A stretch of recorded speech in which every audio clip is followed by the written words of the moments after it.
Okay. Testing.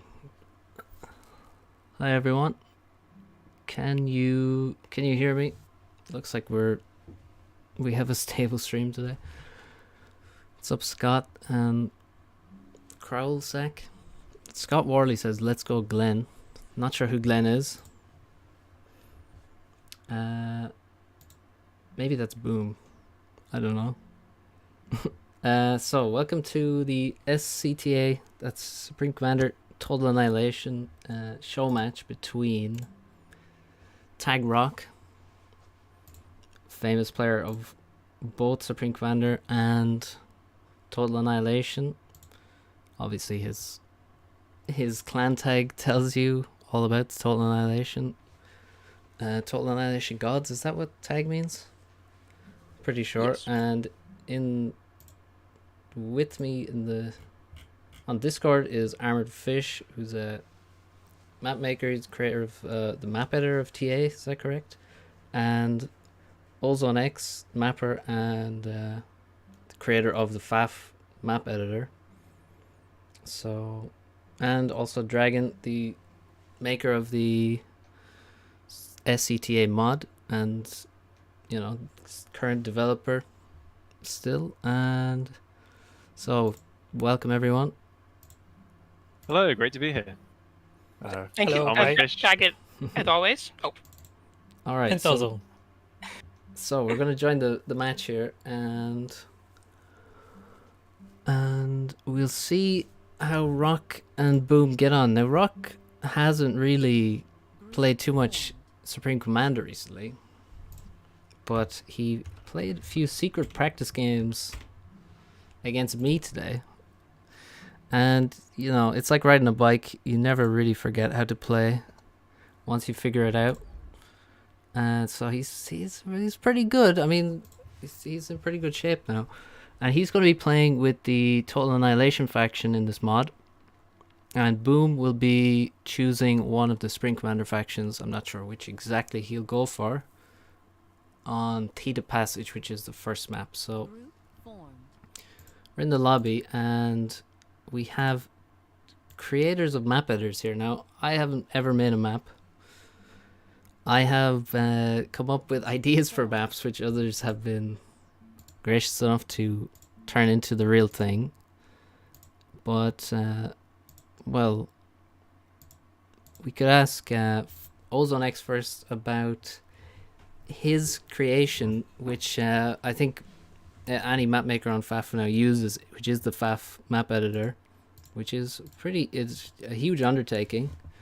And I guess the first question is, how long has the FAF map editor been under development, Ozone? Yes, you needed to ask that. So yes. If I remember correctly, first time I started making any code for it, it was like 7 or 8 years ago. So it is a long time. But the beginning at the beginning, it isn't expected to be a full map editor. It was just a tool to improve existing editor, just to help with map creation. Right. And, well, since then it's become... I mean, I know that there's still some sort of overlap in terms of people will use both and maybe, switch between the two at some points. But it seems like a lot of the creation does happen in your editor now. Would you say that's correct? Yes, because it's really hard to convert every tool, every feature of the game into the completely different engine. So with every year, every month, I'm trying to add all the features to make sure you can do everything, because right now FAF editor can do everything that RPG editor was able to do. In the last 2 months, I had just added a wave, so without using alt editor, and nobody was able to add them on the map. All the waves on the shore, like. Yes, exactly. Right. So there's a lot of features, a lot of stuff that need to be first reverse engineered how it works, because we don't have the game in source code or anything. So we need to first understand how something works. Nobody remembers how it was made. I was also asking some people from GPG about some features, but nobody's remembered that. It is so many years. So Yeah. so everything needs to be find out by ourselves. Yeah. Yeah, I'm sure it's very well. I mean, of course it is. You don't have access to the code. Recreating all the features is obviously a massive undertaking. So I mean, it's super impressive work and huge help to the map making community on FAF as well. Yeah. You think want to say all of them? Yes, I also wanted to say how why I started this editor, because like at the beginning, at that time that I started working on it, there was a big issue with symmetrical mechs and resources placement. Like after a few years after SupCom came out, people find out that many maps has not exactly the same distances from the spawn point or resources. So some points were better to start than the others. So there wasn't any tool to make sure. So also my first map, many people maybe remember it. It was Desert Arena. There's also a funny story about it, because back then there was only GPG editor. It was still in a very early version. So back then I had like 50-inch screen monitor, broken mouse, and I was making that map using a ruler on the screen to make sure that every mechs and every rocks are in the correct placement. So there wasn't any tool, any features for that. So this can show how important it was to make a better tool for that. Yeah, it is true that, I mean, none of the GPG maps are actually symmetrical. And there's many different maps have been actually recently have been adjusted to try and well, Loki is not a GPG map, but yes, that also was there was a mistake in the symmetry there. But yeah, a lot of GPG maps have been adjusted to provide, you know, just proper symmetry to, you know, create a properly balanced game, because it's taken so many years for a lot of them to be even realized. So, I mean, I'm going to interrupt you. Look at the map we're playing on right now. This is a classic GPG map, and do you see what it says next to it? It's the FAF version. Yes, this exact map has been. I mean, I think it was maybe last year, at the latest the year before, this was edited basically to balance the reclaim. The mexes were, you know, fine. The reclaim, however, was definitely imbalanced towards the top team, especially in this bottom right corner. There was like tons of reclaim on the top side, none on the, or very little on the left side. So yeah, this is a perfect example of maps that have been, one of the maps that's been edited. And yeah, it shows how important the symmetry that in Ozone's editor is for yeah, it just makes everything so much simpler when you can make half the map and then just well, create the symmetry. Well, not or that, even not less, sense with different symmetries. Oh right, so, okay. If I had to make a little bit, so, you know, Ahmed Fish, you maintain the map called the editor called Mappy, and you know you obviously have to deal with this kind of same problem here. How have you guys tackled this at PA? Right. Well, I'm sad to say that that Mappy doesn't feature any convenient tools that make symmetry easier to achieve. I have to say, certainly, like when I started as a young map maker, I was about 13 or 14, and I made terribly unbalanced maps with absolutely no regard for the competitive play, or like exactly which player had closer mech spots or more reclaim. I think it's and you know, indeed, a lot of the original TA maps are unbalanced, like in the same way for whatever reason. So the official tools never gave you any way of doing that. So there was clearly very little emphasis on this. I think from a technical perspective, it's imagine it's slightly harder in TA to do some sort of map symmetry type thing. The main thing that strikes me is that doing it for the terrain in TA would be quite difficult, because the terrain for TA maps, unlike for Supreme Commander maps, is a static pre-rendered image, right? So if you want to say mirror a map from top to bottom, well, you can't just take the graphics and flip them. You have to do something slightly more complicated, right? Because the graphics are already pre-rendered at an angle, it wouldn't look right. You could certainly do it for features, and it's definitely an interesting idea, and perhaps one I should consider implementing. But the terrain would definitely present a much harder challenge.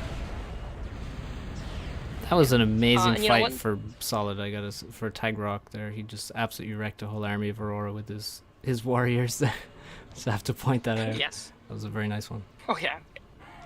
Fair point. Sorry to interrupt. The There. warriors. Oh no problem. I want to talk a bit about the warrior. So, a lot of units I have done in this mod, I have based on roughly a SupCom equivalent. With the warrior here, it's actually based on the unit, the Mantis, which is the Cyberman T1 tank. That's all I was gonna say.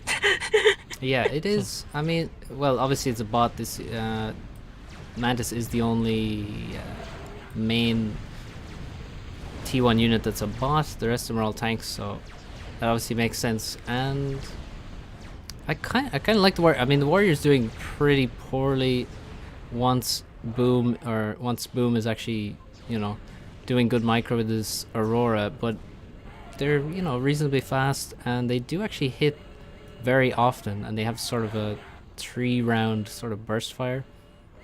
They're actually, I would like to play around with them. They're quite a fun unit. I think they're quite microable by the looks of it. I like So the the other firing interesting cycle. about the warrior, they have the 3-round burst, as you mentioned. But if you can scroll into one of the warriors for me, Dragon. Zoom in.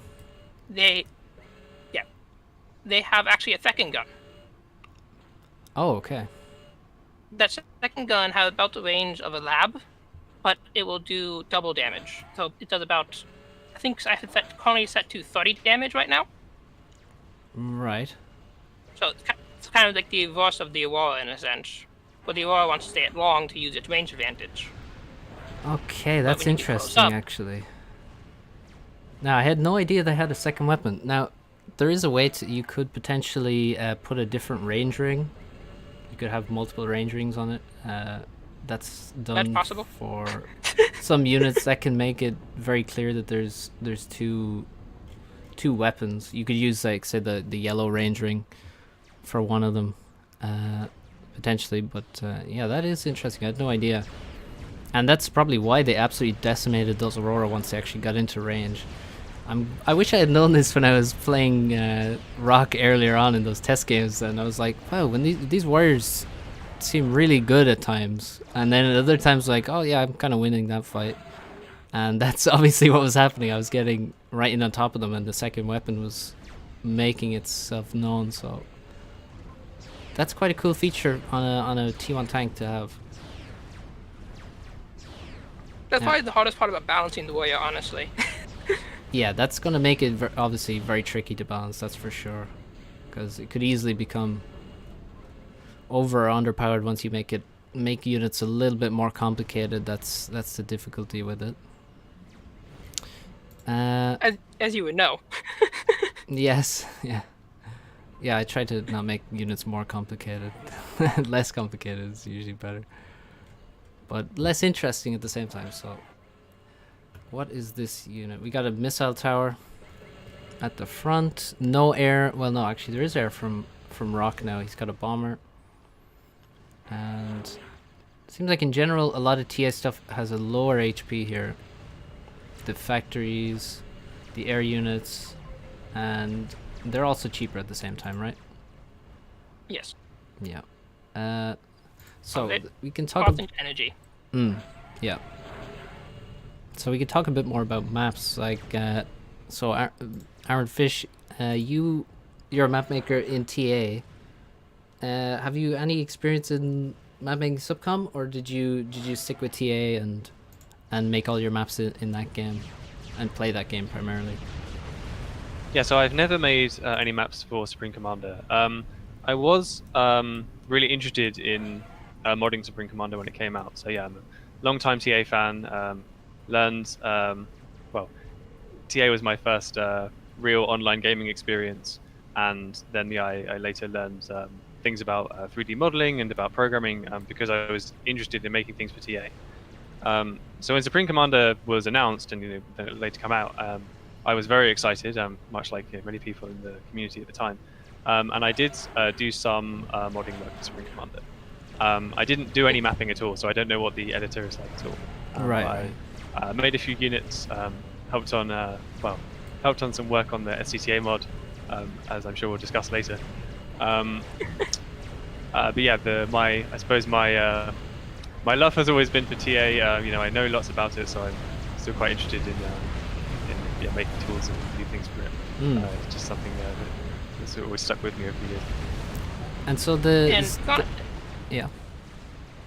I'll mention something I want to point out here is look at missile towers, which are nominally anti-air units. I think the moment is lost now on stream, but you were seeing them shoot the Auroras on the ground. Yeah, that is one of the things about a lot of TA units. They're shooting ground and air units. Like I noticed with the interceptors, I'm not sure I can't remember the name of the interceptors in TA, but they were Freedom Fighters. They were shooting my land units earlier today, and just tickling them mainly, but certainly enough to make you notice that it's happening. So the map editor in TA, the Mappy, you said it's called, is that a totally separate program, basically to be used alongside a TA map editor, or an official map editor, or is it totally standalone, or does it say build on the TA map editor, or how exactly does that program work? Yeah, so the history is there is some history. So Mappy is meant to be a completely standalone, complete map editor. So to kind of go back in time to where things started, when TA was released, the company Cave Dog also released an official editor called TAE, TA Map and Mission Editor. But the editor they released was kind of crappy, crashed a lot. I'm sure there were lots of bugs with it, though I just remember the crashing. So this guy Kinboat wrote a new map editor that was better, in the sense that it worked better and didn't crash, and that was called Annihilator. And he wrote that in 1998. He probably did some more work on it over the years. So TA, of course, came out in 1997. So for a long time, Annihilator became the de facto standard map editor. It was just what you used for everything. TAE was much worse by comparison. But Annihilator was still kind of bad, kind of unintuitive, and that's what really motivated me to write my own map editor. So I only started writing Mappy in 2013, and that was well after my time of actually kind of actively making maps. And I always looked back at that time and thought, it always really annoyed me that Annihilator couldn't do this or couldn't do that, or so unintuitive to use. I never really intended at the start to make a map editor. I just sort of was interested in the data and was like, I wonder if I could make something that looks at the maps. Then it kind of gradually grew from there. And it's in a bit of an awkward spot actually, because Annihilator has feature-wise a much more complete feature set. Mappy still a lot of things it doesn't do, but I think the features Mappy does have, the actual experience of using the editor is much more pleasant, much more intuitive, much more forgiving than using Annihilator. So that's what I think. So the landscape right now is a bit awkward.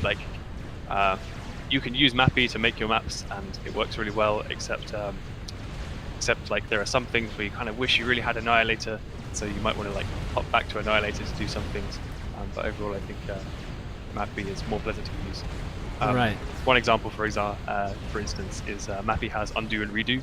Annihilator does not. If you make a mistake in Annihilator, you just have to fix it. Right. You just Control Z your mistake away if you make a mistake in Mappy. So something I want to mention here real quick is to go into the topic I want to mention. So if you look at Solid's base, you see his T2 factory and what he's doing there. Oh, I think he's about to die. Rest in peace. So we, in fact, we created something called ngMod, which is, basically make cheap factories to not need a billion support on your upper tech stuff to make them actually feasible. Now, what I did in SCTA, as mentioned, is I made it so at 10 minutes you can unlock your T2, basically what you do, your support factories for free, just a bit more than a SupCom support factory. But they have half the, they don't cost an HQ, which I am currently failing to explain myself. Yeah, so basically you're trying to solve the same problem because, well, if you want the game to be played with Supreme Commander, then you can't have the Supreme Commander factions having the advantage of ngMod versus TA factions, which wouldn't have that. So, but yeah, Rock basically. Yeah. I mean, Rock. Like Boom chose the exact faction that is probably the best versus the TA factions, and is also the best on the map. He's chosen Aeon, and he managed to basically find enough time there to get double gun on his commander. At that point, because the TA commanders don't have upgrades available to them on their commanders, it's extremely difficult for the TA. I mean, it's difficult for any commander to deal with the double gun Aeon comp plus Aurora on any 5x5 more or less, but yeah, even more difficult for TA faction, as they do not have ACU upgrades. So that's a bit of a predicament that Rock is in there, but that's only game 1 of 5 games. Isn't that correct? That's yes. The right number of games. So that's, we're not going to hold that against Rock. That's for sure. I think anyone would lose in the position where you're up against the double A and gun com there. Exactly, yeah. And, as the TA commanders, I always tell people, like, before you get a gun on a TA, before Supreme Commander factions get a gun, a TA commander will beat a SupCom commander. They have a variety of advantages, such as, they have, they come with free stealth. They also have a strictly better overcharge. And we didn't get to see it that game, but TA commanders can actually traverse passageways and stuff like that. Like, hills and fun things. Where a SupCom commander cannot. Yeah, especially the D gun is quite powerful compared to the OC, the overcharge for a Supreme Commander ACU. Now what is map number 2, and who are we waiting on hosting it? I've just hosted it, and it's Acid Lakes. Acid Lakes. So this map is made by Boom, is it? Yes. Right. So bit of an advantage there for playing his own map.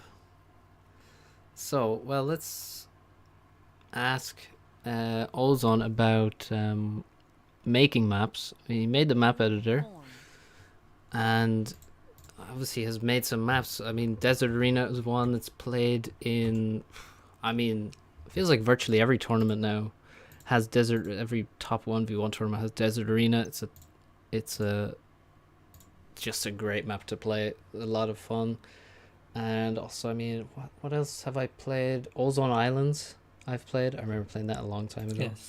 Yes. So yeah, what kind of I guess what other maps have you potentially made, and then what sort of inspires you on the layout and how you arrange the map? So maybe I will start with this arena because behind that map is there are very interesting stories. So map layout was actually sent to me by one of my friends. He say, "Isn't it be funny to make map with maximum number of players, like 8? That was the max back then, and the smallest size, and put a lot of reclaim there." So that was the whole idea behind it, Nice and simple. yes, and I was very surprised that it was so popular and so good. People like it so much. So this made me to start to make some more maps, some more mods. I was making some units, uh, some other like I don't even remember the names of these mods because this was on GPG times, so quite a lot of time ago. But there was a lot of groups that was making mods and maps and everything. So also like original GPG map editor is back then was really hard to use because uh, it's missing some features like when you have any program to edit or create something. When you start it, create new project, you save it, you expect it to work out of the box. But like GPG editor was making some files, but you still wasn't able to just play this map. So there's a lot of work that needed to be done to actually start it because you need to add like scenario, add some scripts to play it, also upload that to GPG editor. So there's a lot Right. of like issues behind it. Yeah, a lot of additional work alongside just, creating the map itself. Yes, and also like Supreme Commander was a lot of different than TA because they started to make like creation of the terrain of the environment like in more modern way. So it's not like simple image like in TA. It's more fluid, more like you can change the terrain. You can paint like here's the grass, here's the sand, and it's like. It has that feeling of this empty canvas that you can paint, like mountains here, some grass, some beautiful lakes or something. Yeah. So that was the one of the reasons why I started to make, like from more the artistic side and not the gameplay or other. Yeah, yeah. So So, Jagged, Yes. if you can, so Ahmed Fish posted something into our super secret SCTA planning chat a bit earlier today. This was the map that Boom actually based this map on for the TA mapping tournament. Oh, If you could be up on stream for us real quick. okay, let me see. Yeah, let me just find that. It seems to be back quite far. So this is a TA map, basically. Yes. It's a recreation of a map called Acid Foursome. And while Jagged's bringing it up, Ahmed, can you tell us a bit about the Ahmed Foursome map? Well, okay, let's see. This isn't a map I've played a great deal of, so interesting features about this map. It is on the TA Acid planet, which has the indigenous TA gas bag, which is this peculiar plant life form there, where it's just a kind of giant ball of gas on a stick that wobbles around. And the frustrating or kind of interesting thing about gas bags is they explode when you shoot them. So they're not really that useful in the way of reclaim, but they do present kind of a wall that kind of a difficult obstacle to get past, which can hinder missile units. The other thing, of course, about acid maps in TA is that the acid damages units if they're standing in it. So normally, building C or walking through the acid is not an option you're going to be able to explore. I will say this map is probably like many TAO maps, subtly unbalanced in the mech placement. I know at least on the top right, you start way further away from the metal spots than if you do on the other sides. So it's also another classic example of that. kind of imbalance. And yeah, I think that's all that comes to mind off the top of my head about it.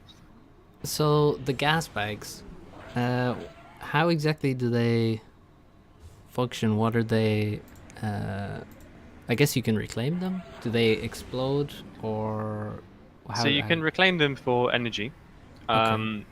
but reclaiming things for energy in TA isn't really a good use of your time. Like, you'd rather just build solar collectors or winds to get your energy. Yeah, energy is the easy resource. Um, the main kind of use of gas bags on maps is that they tend to block missile fire. So in TA, in large open space maps, massing missile trucks is the predominant strategy. Missile trucks have a long range. They have homing missiles. Once you have enough of them, you can kill you can kill enemy units before they can get into range themselves. But yeah, the fact that the gas bags get in the way and explode makes those units less effective. So it gives some cover if you want to, like use flashes, say use flash tanks. But well, Okay. again, I'm not sure if I have much more to say on them. Like I said, I wasn't a greatly competitive player, so I'm sure. Right. I know maybe Venom's in the chat. I'm sure he's thinking, oh yeah, like missing all the good points. All the details. Yeah, so that's all all the detail I can really provide. Okay, well, it's a lot more than I know about TA. I mean, I did actually have the game on. I got it a while ago, and I've just reinstalled it because we're gonna be checking out an actual TA game after this show match. So that should be very interesting. And maybe we'll get to see some of these things in action. Okay, so Boom's got a bomber going out.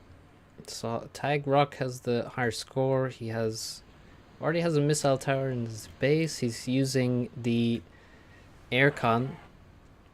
construction aircraft, which is gone all the way across the map to the far side of the map to start building mass extractors.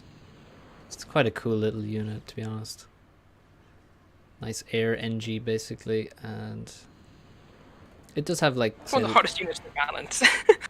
yeah, it is. It's basically drones, but yeah, they have quite a bit of HP. So they're not well. Drones in FA have basically tiny HP. They get one shot by any anti-air more or less. In this, we have like what 190 HP on these guys. They only have 3 build power, so not the same as say a full engineer, but obviously their mobility is the reason they have less actual build power. So quite an interesting unit. And there you see actually that warrior gets into range of a Tham and gets in really close and absolutely smashes it to bits, and the Celine as well. So that's pretty impressive. You gotta stay away from the second gun on those warriors for sure. Look, there's a bomber almost coming. like the Avoa. look at the bomber. Normally it would be able to kill this engineer, but of course the engineer is flying, so you need to send an inti, not a bomber, to raid the expanding engineers, which is pretty funny, to be honest. Oh yeah. I think the funniest thing, I've actually seen a Lobo randomly kill a TA aircon, and it was hilarious. Yeah, and there we can see a scout shooting down a bomber. That's what is that? A flea. Attempting to. A flea. Yeah, it did some damage. Did decent damage. And it looks pretty good for Rock at the moment, but pretty even at the same time. Yeah. And now, so we'll talk about this a bit more later in the stream, but there's a category of units in TA called the climbing K-bots, which, as their name implies, they climb things. One of those is the flea. These are units that let them basically, in a SupCom term, scale plateaus. Right.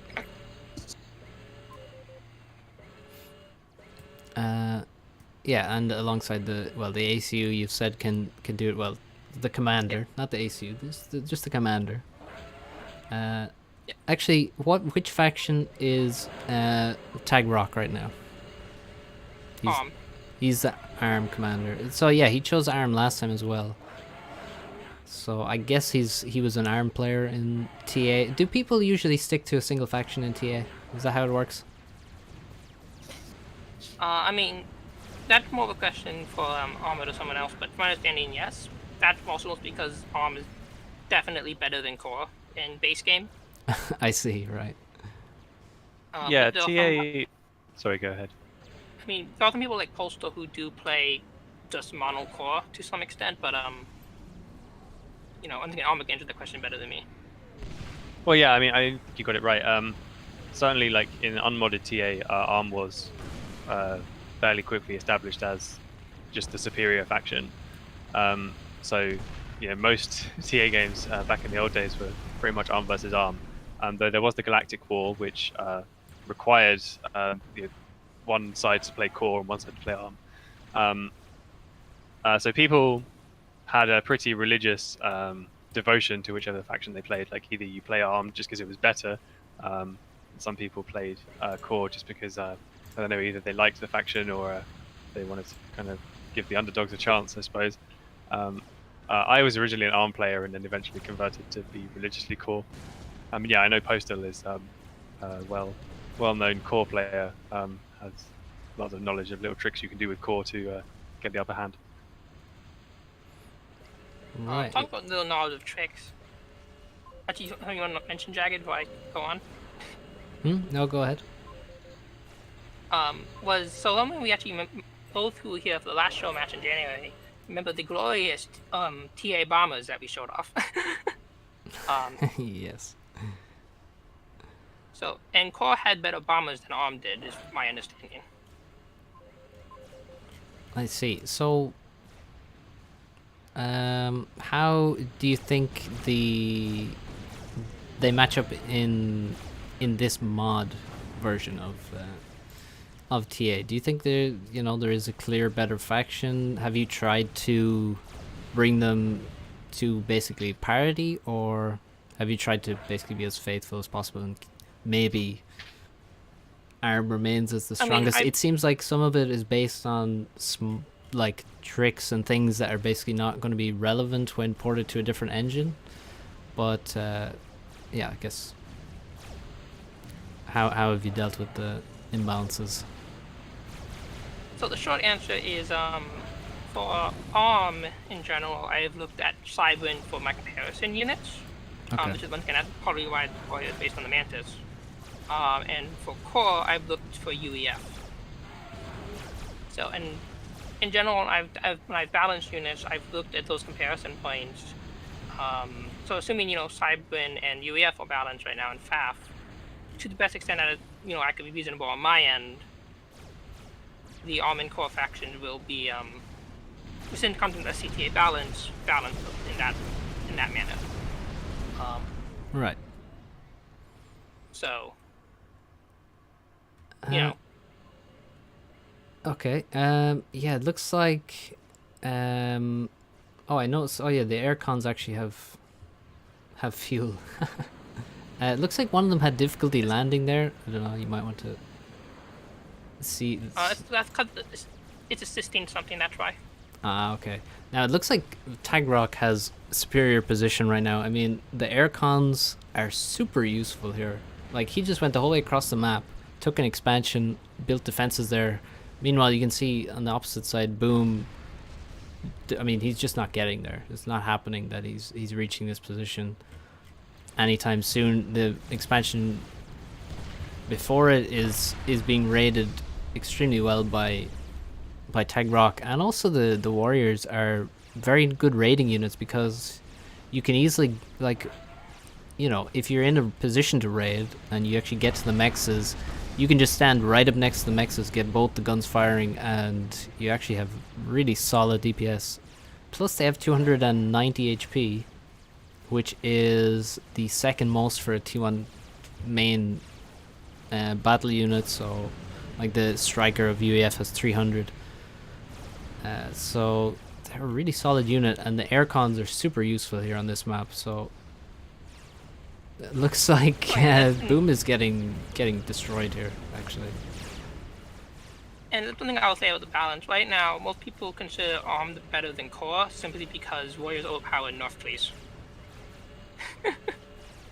Right. But I've been really back and forth if I want to actually do that, because half the time they just end up being like, half the games that they don't do anything. Yeah, I'm not sure Um, Warriors are OP.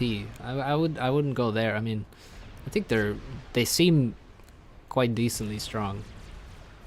But again, that doesn't mean OP. Yeah.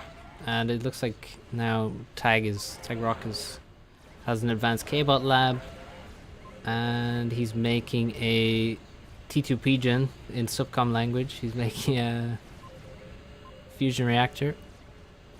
So he's doing quite well. He's making multiple mechs upgrades as well. So it looks pretty good for Tag Rock. Maybe he's lacking some units at this point though. Given all the eco upgrades, that's probably what caused some of the slight lack of units at the moment. So maybe Boom can stage a comeback. Maybe. Another thing I want to mention too about this mod in context to TA and SupCom.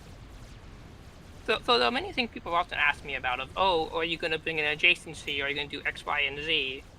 TA does not have adjacency in this mod, and I will not be adding it. Okay. Now, one of the things, that means I've had to deal with that in multiple ways. Many people from TA will note, TA units actually produce energy. Engineers specifically produce positive energy. Look at some of the ROC's cons, or NGs in TA in SupCom terms.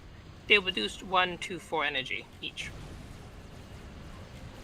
Right. Now, that's false because you can't get adjacency in your air factories or anything. You have to do it. I make up for that in other ways. Right, yeah, I can see here, for example, this construction K-bot is +2 energy. The FARC, which is a T2 fast assist repair K-bot, gives +3 energy. So does the advanced construction K-bot, also +3 energy. Yeah. So you're getting small energy bonuses basically from all your construction units, at least, by the looks of it. And one of the things I did with mechs upgrades is TA's T2 mechs is strictly better speaking than a SupCom T2 mechs. It costs about 1,200 mass, but you get +10 mass instead of +6. Yeah, actually, But am I seeing it vary? it shouldn't be. Okay, maybe he okay. stalled. Maybe he stalled energy, but I certainly saw the mech's quarry go to like +9, +8. It's at +10 at the moment. Hasn't changed though. It might have been perhaps a power stall. Yeah, so it's sort of stabilizing, and I feel like I don't know. I don't think Rock has much experience. I don't think many people have experience in actually higher tech gameplay with this mod, so it might get more difficult for Rock as the game goes on, as he has to make difficult decisions on what units he can build at a higher tier that are going to be effective enough for him. He's making Zeus's right now, which Zeus's are based on strikers. Based on mongoose. Did I say strikers? Yeah. Pillars. Pillars, okay. Yeah, they have quite a decent HP actually.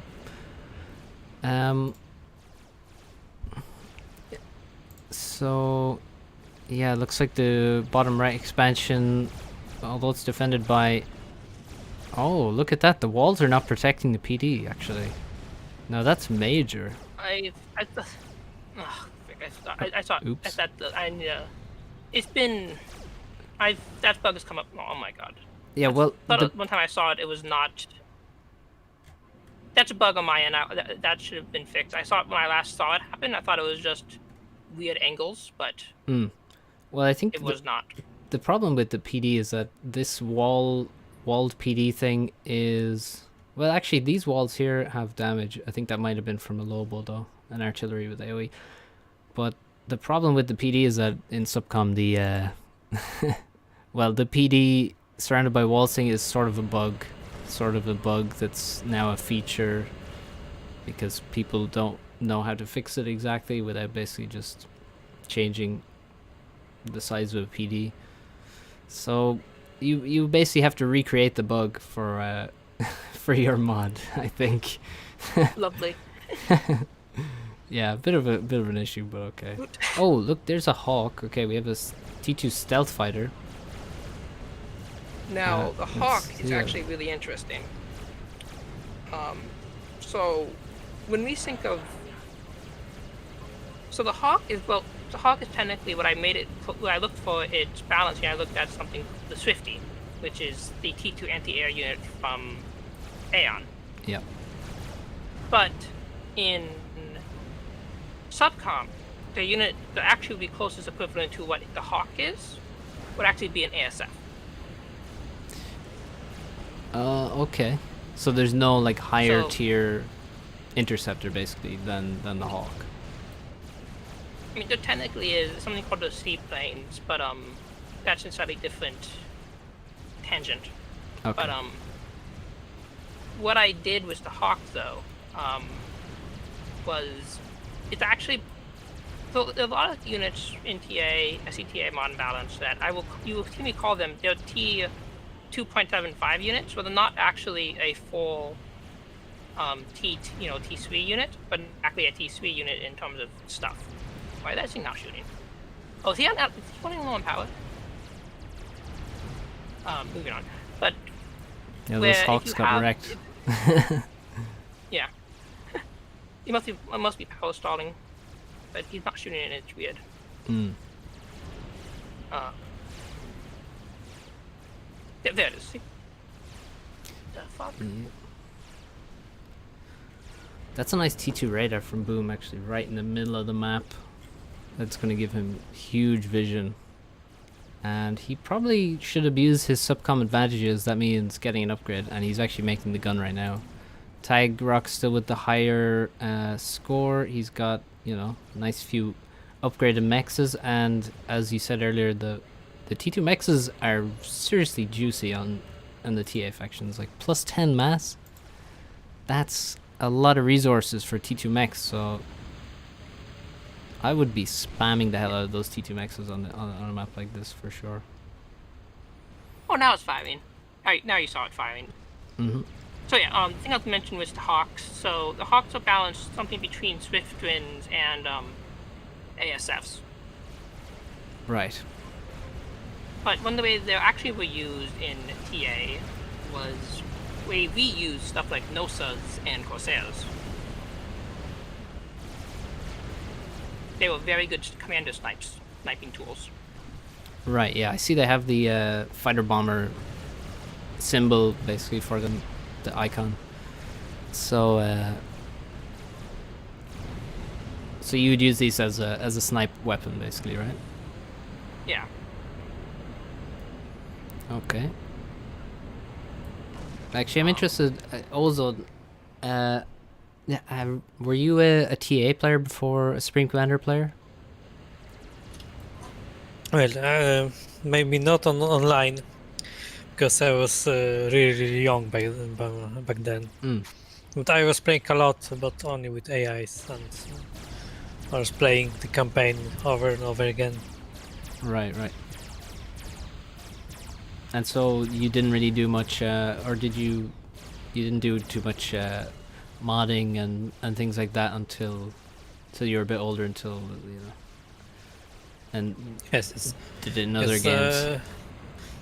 SupCom was this game that I really started making some more mods, more maps, everything. Mm. But TA was like 10 years before, and Yeah. I didn't even have any knowledge how to start that.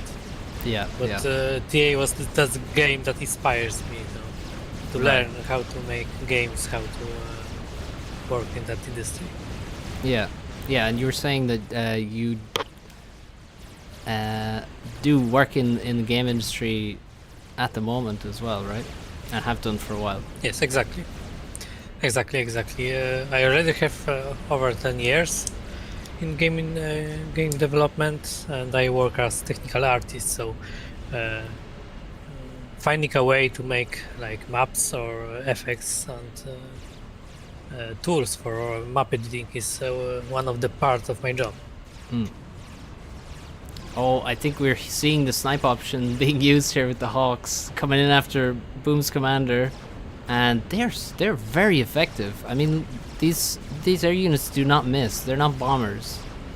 They are not bombers. They're firing homing missiles at this commander, and he's lost several thousand HP there.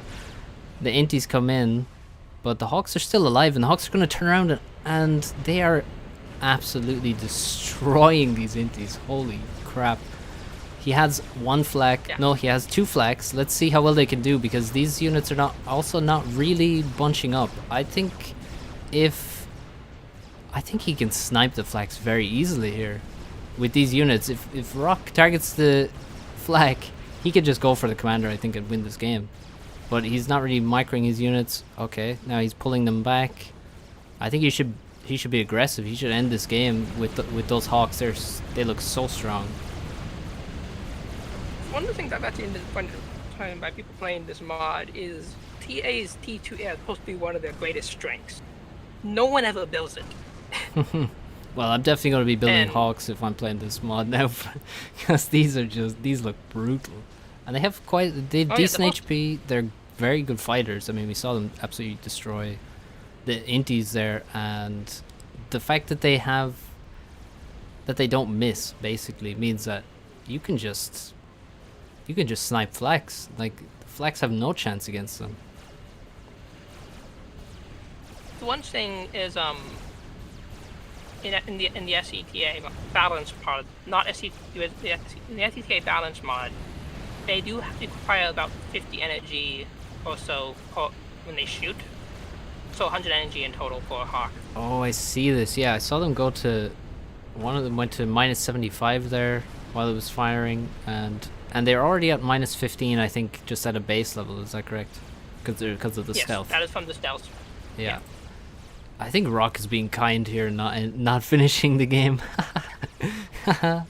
Oh my god, he should just make Hawks.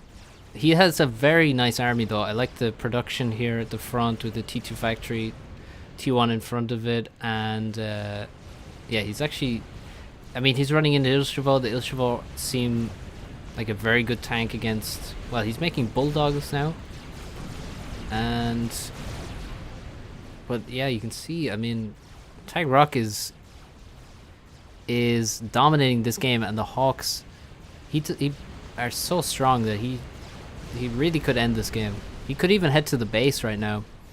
I think static anti-air is needed versus this unit, because a mobile unit has very little advantage. The mobile flak has a slow muzzle velocity, so it's very difficult to hit the units, and a mobile flak usually you can dodge air attacks. You can dodge a Notha with a flak, things like that, but you cannot dodge these Hawks.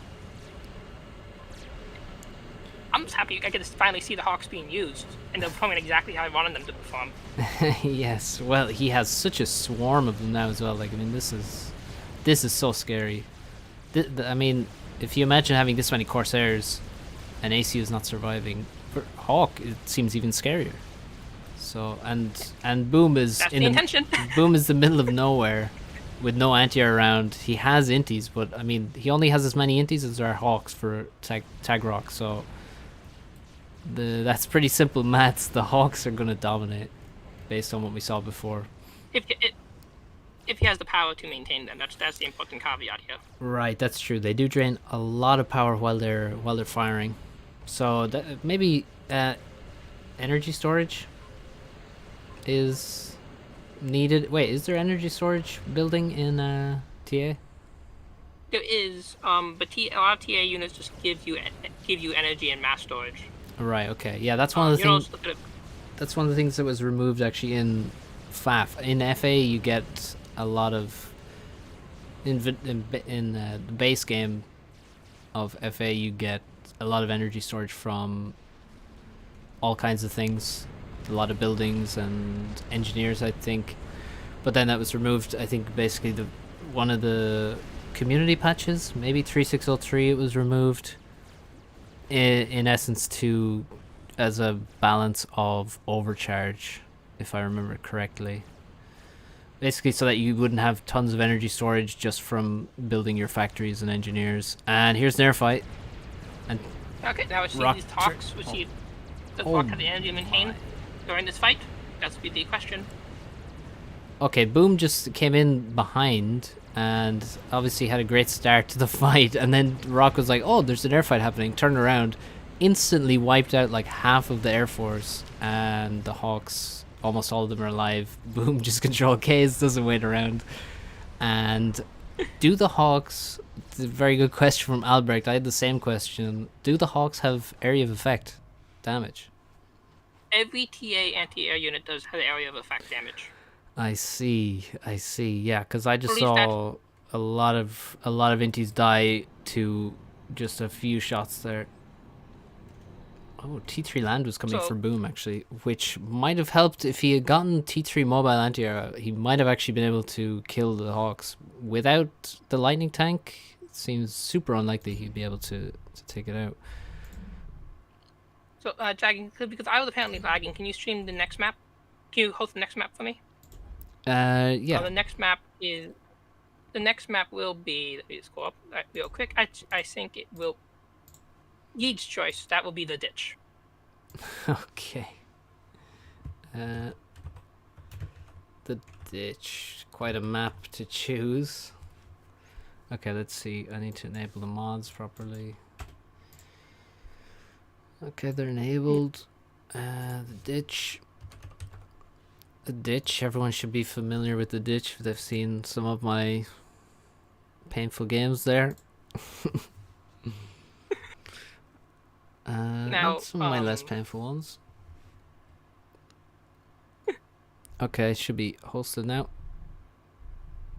Now, the thing I want to mention real quick about some stuff. So, there are times where I'll, anti-air is actually a great example of this, where I will say the reason why stuff is AoE is, well, okay, it's kind of minusing component when managing the mod, but the original creator of the SCTA mod was someone called Raven, who Armored Fish actually did work with when he created two mods specifically for SupCom.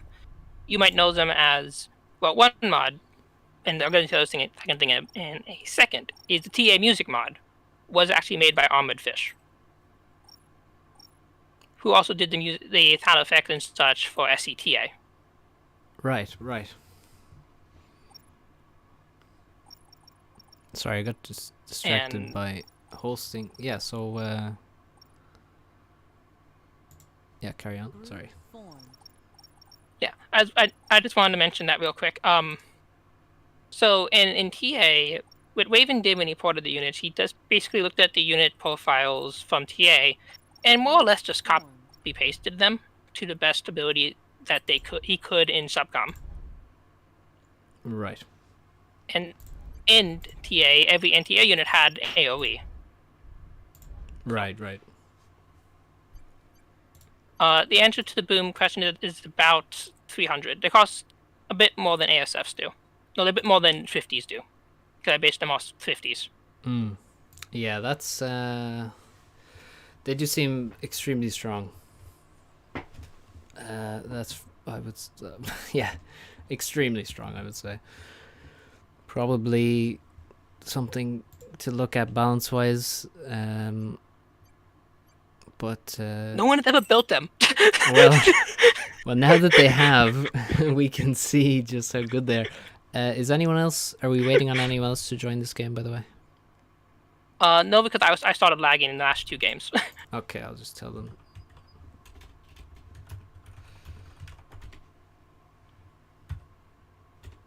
I'll just let them know. Yeah, so yeah, the fact, yeah, you base them on Swifties, but Swifties obviously can't, shoot ground units is obviously the major difference. Swifties are a little bit cheaper, but yeah, they're insanely strong in TA, says Nicholas Caged. Yeah, well, they're definitely insanely strong in this in this version of TA as well. But perhaps too high, too strong, but you know. Yeah. It's a So work. I'm glad someone finally put them, so I know I have to actually Yes. change them up. 'Cause the idea actually was that their high energy cost would help balance them. Yep. Now, obviously, I don't think that has become apparent. That is not how this is working out. Yeah, that's a difficult approach, I think, to balancing a unit. Obviously, they do have a serious energy cost, but okay, the ditch is going to be interesting here because they have, obviously, the TA factions have air cons, so they in regular SupCom FAF, you're going to need a transport if you want to get across the map quickly. Tag Rock doesn't need that. He can just send air cons in every direction. He can send air cons potentially to the back plateau of his opponent. He can take reclaim everywhere with air cons, for example. So this could be really interesting, to be honest, how Tag Rock can play this. And if he goes for Hawks again, it's going to be real scary. Be interesting. I mean, now Boom knows the Hawks exist, so yeah. So now if he has a response now, he can he could be ready for his own inevitable destruction. I don't know what plan you can have against those Hawks, honestly. I think, well, okay, no, I do know the plan. He's going to have to rush T3R, which is definitely already on the cards on this map anyway. So I think, yeah, he probably will just focus heavily on rushing T3R. I mean, this map, if people aren't aware, has 400 and almost 450,000 mass reclaim, so yeah, enough for like 2 game enders basically, just in natural reclaim. So he can rush T3R here, and that the ASF I think will easily deal with the Hawks, actually, judging by their HP. It should be fine. ASFs are insanely strong anti-air. So in testing, which for context it just means putting 2 move orders past the 2 groups into each other, an equivalent mass of ASF versus the equivalent mass of Hawks. If the Hawks do have the energy, the Hawks do okay, but they still generally lose. Right. And if the Hawks don't have enough, so they can't all shoot, they don't have enough energy for all of them, they will just die. Yeah. So. Of course. But in general, a ASF with Hawk fight, the ASF should win. Now, the one thing that Boom here does have a little advantage of, it's not terribly relevant, but it's something to note. A lot of TA units actually have fire missiles, as you guys might have noticed already. What that means is the Loyalists are actually surprisingly effective against TA armies. Okay. Right, okay, I was wondering where you're going with that. Now I get it. Yeah, because obviously the Loyalists have missile deflection, or rather missile reflection. Basically, it sends it back at the target, so that's... yeah, I can see how that would be a big problem for TA units. Yeah. Okay, Boom's got inties flying around. Yeah, he's looking to raid the aircons, basically, but there aren't actually any aircons out yet. So he's a bit premature with that. He's got his own transport that he is filling with 5 engineers, and he's going to head south. And he's doing what you normally do on this map, which is basically send an engineer over here, starts gathering this juicy reclaim, and that fuels your base economy, where you have just basically all your build power creating mostly energy, and then additional factories for even more build power, and then you just try and scale as fast as possible. Rock has gone for a transport as well, not relying on aircons to expand, just making the construction K-bots mainly. the big thing with aircons too in a map like this, an aircon individually is 1,000 energy and 60 mass. Right. Pretty Versus expensive. a regular engineer only about 30 energy and about 300 mass, give or take. Or the reverse, 30 mass, 300 energy. Yeah, thank you. That. Yeah. Yeah. Yeah, that'd Um, be an expensive NG there, 300 mass. I wouldn't pay that much. So the aircon's it's double the mass cost and triple the energy costs. So if you lose one to a random inti, that's very painful. Yeah. Sure, they're quite expensive. The other thing also I want to mention here real quick too, talking about how TA has access to movement abilities. We've talked about this very briefly earlier, but in a map like this where we have these plateaus, a TA commander example could actually, it's not the best example for this. Like Open Palms in the next map probably be better showcase this. But he could just walk his commander into that center island and get those mexes. Yep. Rock is making economy. I like that approach. Now he's got one mech upgraded already. Actually, I will notice that this says T3 advanced metal extractor, but he's only upgraded it once. It's got a T2 icon, so that might be something to. It has, it's T3 because the AI spazzes. If it's not. Oh, okay. All right. It's like a necessary. Yeah, because the AI will continually try to upgrade tech level 2 mexes, which cannot upgrade. Okay. So the mex quarry is identical to the Moho mine, but the Moho mine is the one you build directly, and the mex quarry is the one you upgrade. I'll separate them, that way I can do micro balancing on the units that I'm building directly with the unit that I'm upgrading from. Right. So let's bring in the map makers again, because I feel like they're just sitting there listening, and it's very boring for them. Oh yeah, sorry. So Armorfish, Sorry, Ozone. is there any comparable maps to? Is there any comparable maps to the ditch in Total Annihilation? So basically, this is a 20 by 20 map, and it's just got essentially infinite reclaim. I mean, it's not infinite, but the vast majority of people will never use all the reclaim on this map. Is there anything comparable to that in Total Annihilation? Yeah, definitely. So there are maps in TA called urban maps that are based on, like, as if you're fighting in some ruined city. Right. And so there are maps that don't have any metal spots at all, and you fight entirely by reclaiming like buildings, lampposts, cars, and things, and you fund your economy that way. I don't think they were ever really very popular, but they were kind of interesting. I know that one map that I played quite a bit of that was kind of a hybrid, had some metal spots, but also had these urban areas with the trout farm. And you start in the city, and then there's green space at the edges with normal metal spots. But the reclaiming the urban maps was very significant. There were buildings that you could reclaim that would be worth 10,000 metal. Right. Just for the one building. I remember they were the big one was the cheese factory.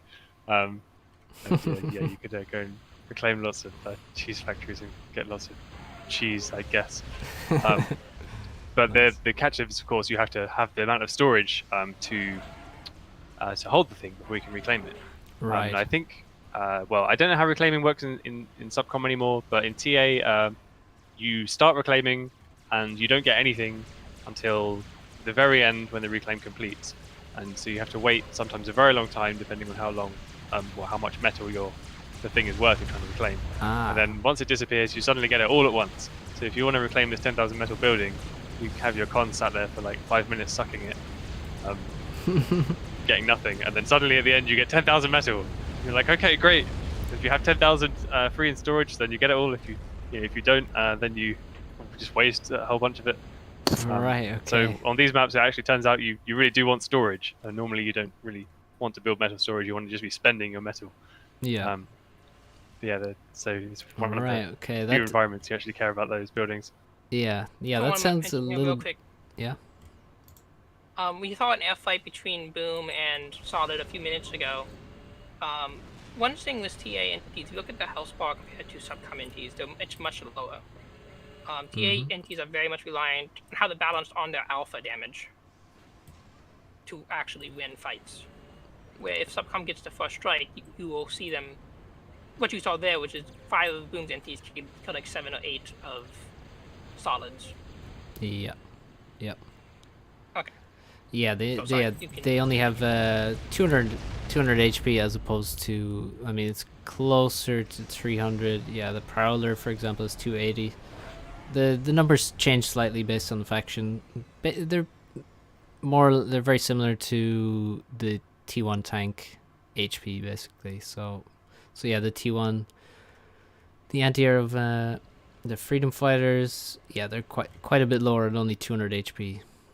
But the fact that they have, I mean, they seem very micro-reliant, given the alpha damage. I mean, already air fights can end pretty quickly in Supreme Commander, so when you have even less HP and higher damage, and they seem very maneuverable as well, so maybe slightly more so than Intis in FAF, so seems like they could definitely benefit from good micro. And here they are killing a frigate, which is very interesting. They are pretty slow at killing frigates, though. Not the best choice of target, I'd say. Haven't seen any Navy from Rock, actually. Well, one thing is to mention here, one of TA's biggest advantages on a map like this for the SupCom, TA NGs are not amphibious. Yeah. So he's relying on his air conquest commander to get into that first naval factory. Of course, Get that first naval factory. Yeah, this looks, well, from the score we can see Boom is just very, very, very far ahead at this point already. Rock hasn't taken his bottom expansion. He has denied the top expansion and got a bit of a proxy going, but the factory production has ceased, and Boom reacted with his own factories, and he's spamming a lot of units across to the left. I think he'll be able to at least stop the expansion on the left, perhaps be able to overtake it given his score. I mean, he's actually at T3 air now, and he's aiming for his T3 P-Gen, and he's got a lot of T2 P-Gens, so it looks super good for Boom. This is his map choice, so, and we haven't really seen TA gameplay, SCTA gameplay at this scale of map. I haven't seen it, at least, so it's definitely unknown territory for Rock as well. This is the first game that this probably happened. Yeah. I'll put it that way. I don't. Now, the other thing to note here, we do have Solid does gain access to his advanced factories now, for the cheaper cost. So at 10 minutes, he unlocks his T2 units. Right. So now he can start building. If you have an aircon somewhere, he can start building a T2 air factory to get out his Hawks, which he will probably need. Yeah, he's building aircons at the moment, I think, out of this T2. Is he? He's building T2 aircons, basically. Yeah, well, he upgraded one. So they do have the option to upgrade their factories, as you can see right there. Or before minute 10. Which also, if they ever upgrade any of their factories from T1 to T2, that will also another way to give them access to the T2 or T3 units. Right. But otherwise, you wait 10 minutes. Alright, well, Ozone, I was wondering, I know that Ozone Islands is like, well, it's a rectangular map, I think. I think it's 20 by 10. Do you have any 20 by 20 maps? Do you have any other, like, popular maps you've made in Supreme Commander, other than, say, Desert Arena, like you talked about earlier? Actually, no. Most of the maps I made actually was not fully maps made by me. They're more like fixes or improvements of existing maps. Right. Because Not that many people knew how to use the GPG editor, so when we were playing with friends and we noticed some bugs or some balance issues or something like that, then I was just getting this map and fixing it and uploading to FAF or GPG. Hmm. And so most maps was just the fixes. I also made some other maps, but they wasn't that good. They're more like playground for me. I was searching how to make better visuals, how to select textures or how to place the trees Right. to make them look better, but that wasn't that good like these two. Right. Yeah, that's. I think that's what happens with, or that's the case with most map makers. My experience is that they're focused on the aesthetics of the map and how it looks and things, and most map makers don't seem to be. Their primary focus doesn't seem to be on the gameplay of the map necessarily. Obviously, they have it in their mind that the map is going to be played in a game, but it seems like Yes, a lot exactly, of the focus exactly. is yeah. This is exactly why many people that are like artists make a lot of maps, because to make the map you need to paint everything, paint the texture, to select colors of everything, place or the trees. You actually paint these trees, you paint their rocks. So I'm almost sure that this for example this map, there's a lot of reclaim here, a lot of mass in the reclaim. I'm almost sure that the artist who made that map never even considered that there will be so many mass here, so many metal to reclaim. So he was just painting rocks because this is a rocky planet. Let's paint some rocks here, some here, some here. And probably someone else in the GPG decided that this rock should have this many metal because it's this big. So Yeah. and later, yes, and at the beginning of the SupCom, nobody was reclaiming and focusing on the reclaim. Right now, we know this is one of the most important things in the game. Send NGs to reclaim as much as you can, as fast as you can to kickstart your economy. But back then, there was just decorations. You were just like destroying trees with tanks or with explosion. That was fun. Oh, they're burning. That's so fun. So, in the first map, you also saw that the reclaim there is not balanced.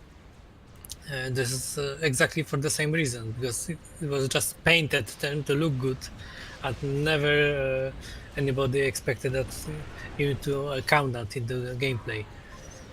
Yeah. So this is also Yeah, I think things. I'm pretty sure you're right there, that probably whoever created the map and placed the rocks didn't decide how much the rocks were worth.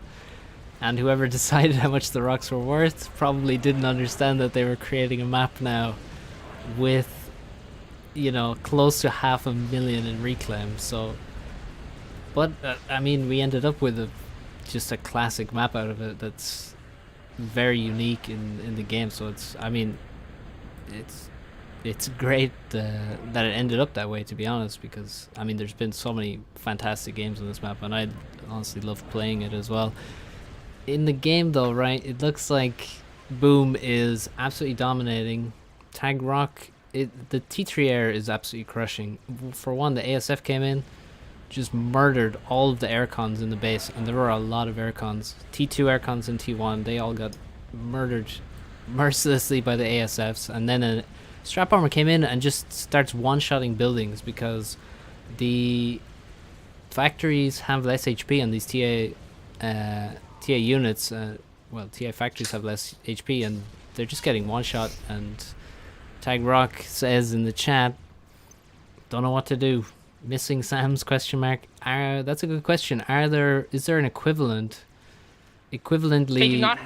overpowered unit as the Sam in TA? Short answer is yes. Slightly long answer. TA. So as I said, there's that 10-minute thing for T2. At 20 minutes, you get access to what is in TA level 3 or Tech 3 in SupCom terms units. Okay. That is when you get access to the T2, T3 anti-air.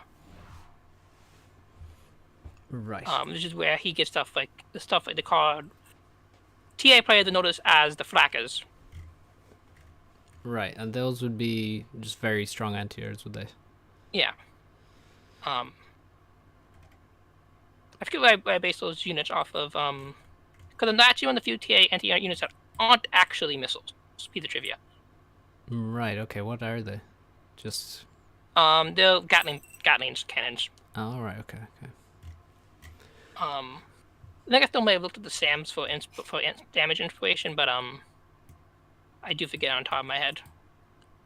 Actually, these defenders, the T1 missile towers, are they fast enough with their firing to hit the fastest air units in Supreme Commander? I don't believe so. No. Okay. Okay. It never. I think I have not tested, which in hindsight I probably should have. And now I'm thinking about it. Well, yeah. I mean, generally T1 units can't hit T3 air units too well in Supreme Commander, but maybe. Well, they are missiles, so perhaps. Well, they certainly could be adjusted to hit them. That's for sure. Whether they should or not, I'm not sure. But judging on this showing, well, I think Rock maybe misplayed the map. It's certainly one of the most difficult maps to play. But yeah, I think maybe Rock misplayed it a little bit. It does demonstrate, I feel, something that TA factions will struggle with, and the longer the game goes, the more the TA will struggle versus SupCom. Because while the Hawks, I would say they can fight ASF and comparable, they are not ASFs. And you saw in that first fight, Solid did actually have, not Solid, Rock did have 2 or 3 Hawks out versus 4 ASFs. Yes. And the ASFs just dominated. Yes. So the next map is Palms, right? Yes. Okay. Yeah, Boom is wondering if he can make anything that will kill the Hawks. I mean, I can tell you, Boom, you're going to need probably ASF. ASF will definitely work. Other than that, I would probably say static anti-air is going to be better than mobile because you're going to get a lot more HP, and I think that's what you need basically. You need the HP to actually stand up against them because the mobile units can't dodge those missiles. And yeah, so flak is not the option anyway, that's for sure. Yeah. I think T1 static turrets would be they're quite a good unit, I think, to go for. Yeah, so we're playing a classic Supreme Commander map. I don't know, Palms is not a TA map, is it? Is there an equivalent? No, this is new, I think. Right. I mean, I remember, getting whooped on this map. Everyone does. Everyone's been whooped on this map. This is like, Settings' #1 most classic map of FAF or FA, and yeah, I think Palms the second. I can't think of anything else that could be. This is the quintessential 1v1 map. And I think So I have a little story about this map. Yeah. That you might think is entertaining. I don't know if anyone remembers back when GPG was like still kind of doing stuff for Supreme Commander. They ran the first Supreme Commander tournament, the UEF Cup, and I entered that. They ran it in brackets stratified by your elo on the in the matchmaking, and I entered in probably the second lowest division. I didn't enter the open because I was way not skilled enough, and I went. It was a round robin of 6 games, and I went 5-0, and my 6th game was on Open Palms, and the thing I never wanted to admit to anyone at the time was it was my first game ever on Open Palms. I just like had never played the map because I played very little actual ranked gameplay, so I had no idea what to do. And yeah, I got whooped. My mistake was I didn't know how to play it, so I went straight. I walked my commander up onto the middle island thing, onto the middle plateau, and I got trapped there, and I died a very unglorious death. Yeah. And that put the total standings to 5-1 for me, and also 5-1 for 3 other players. So we had to play a 4-way tiebreaker to decide who the winner was after that. Boy, do I wish I had played a few more games of Open Palms. Yeah. How did the 4-way tiebreaker work? Did you play like a 4 FFA or you played each other? No, so we played 2 1v1s, and then I think the intention was that the winners of the 2 1v1s would then play each other. But what happened was the two people who weren't me and my opponent, who played their 1v1, I think they drew. Of course they did. Yeah, both died in the commando explosions. And I played my opponent on Theta. And I was getting whipped, but my opponent disconnected, so I won by default, which I felt really bad about, actually. So overall, with a draw on one side and a victory for me, that put me as the overall winner. So I ended up taking home the coveted GPG Net avatar, which you could wear if you'd won the UEF Cup. The prize money ended up split 4 ways between us. But I was the only one who got the avatar for that division. Right. Nice. Oh yeah, Albrecht mentioned there that obviously Theta has to be mentioned as classic FAF map. I mean, yeah, that's true. I've just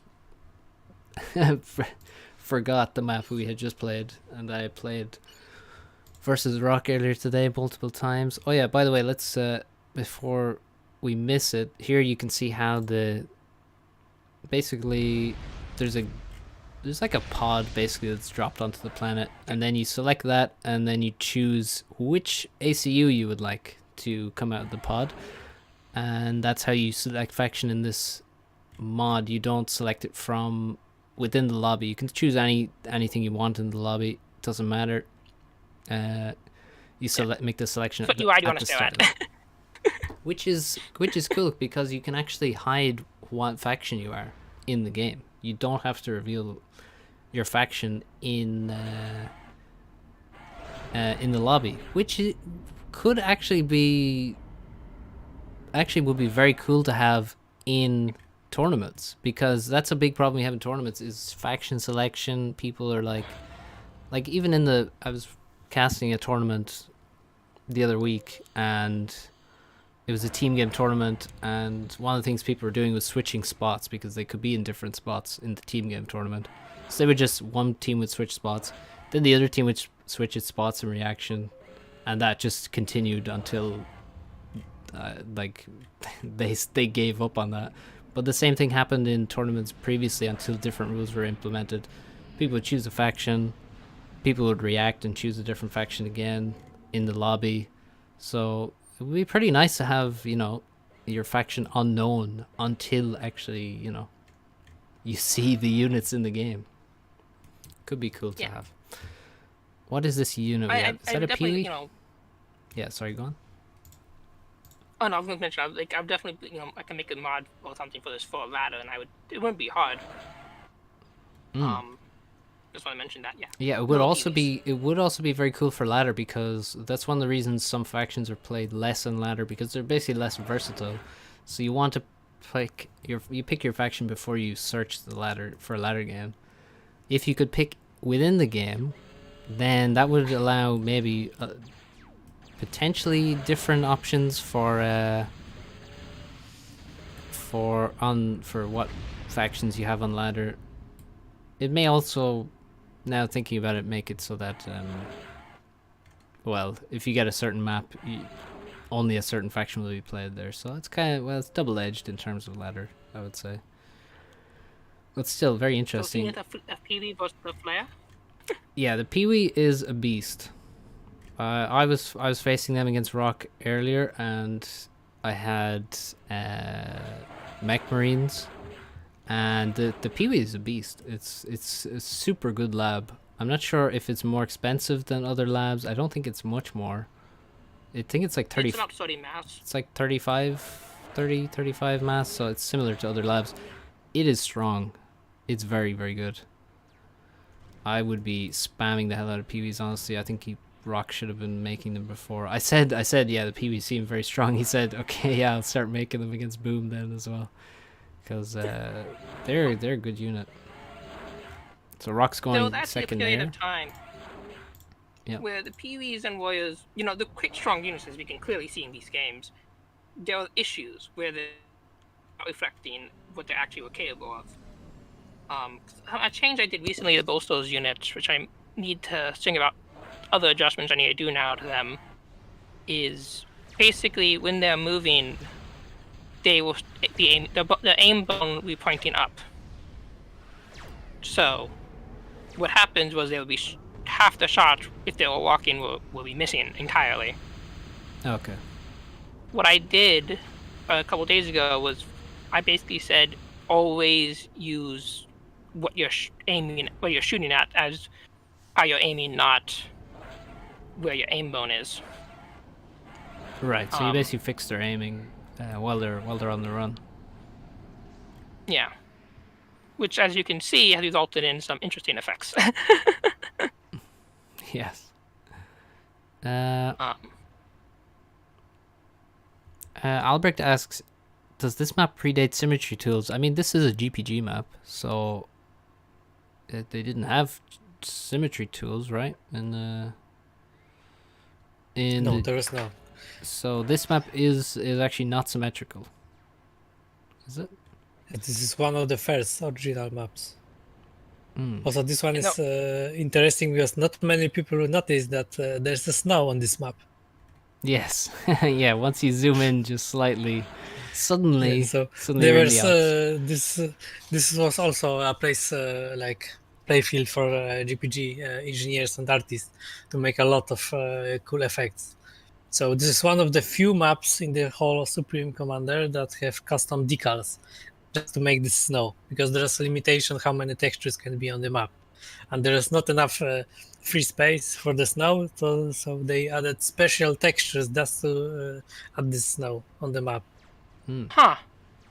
Neat. And that's actually one that area of the map is one of the parts that people are starting at the higher level to exploit a bit more because of all these trees up here. Until recently, I think a lot of people have not taken much notice. Like, they go for the mexes, and that's kind of it. They fight over some mexes, but now it's like the edge of the map has become more important because people are actually trying to abuse all of these snowy alpine trees that have been placed in groups up in the snowy mountains. I mentioned this before in the stream, but just to beat this poor dead horse, I'm very disappointed in Rock right now. Why? Because he could have walked his commander backward to get that expansion. Well, he could have done that, true. However, I don't know if walking directly away from your opponent is the best thing to do with your most powerful unit in the opening. But yeah, it would have been cool to see. Yeah, he's got a transport actually, and looks like he's trying to do some raiding on the left. But overall, Rock is behind in virtually all expansions, and just in terms of his speed and getting there. He's fighting against Aurora with the warriors, and he's getting into range, but Auroras are just so strong, difficult to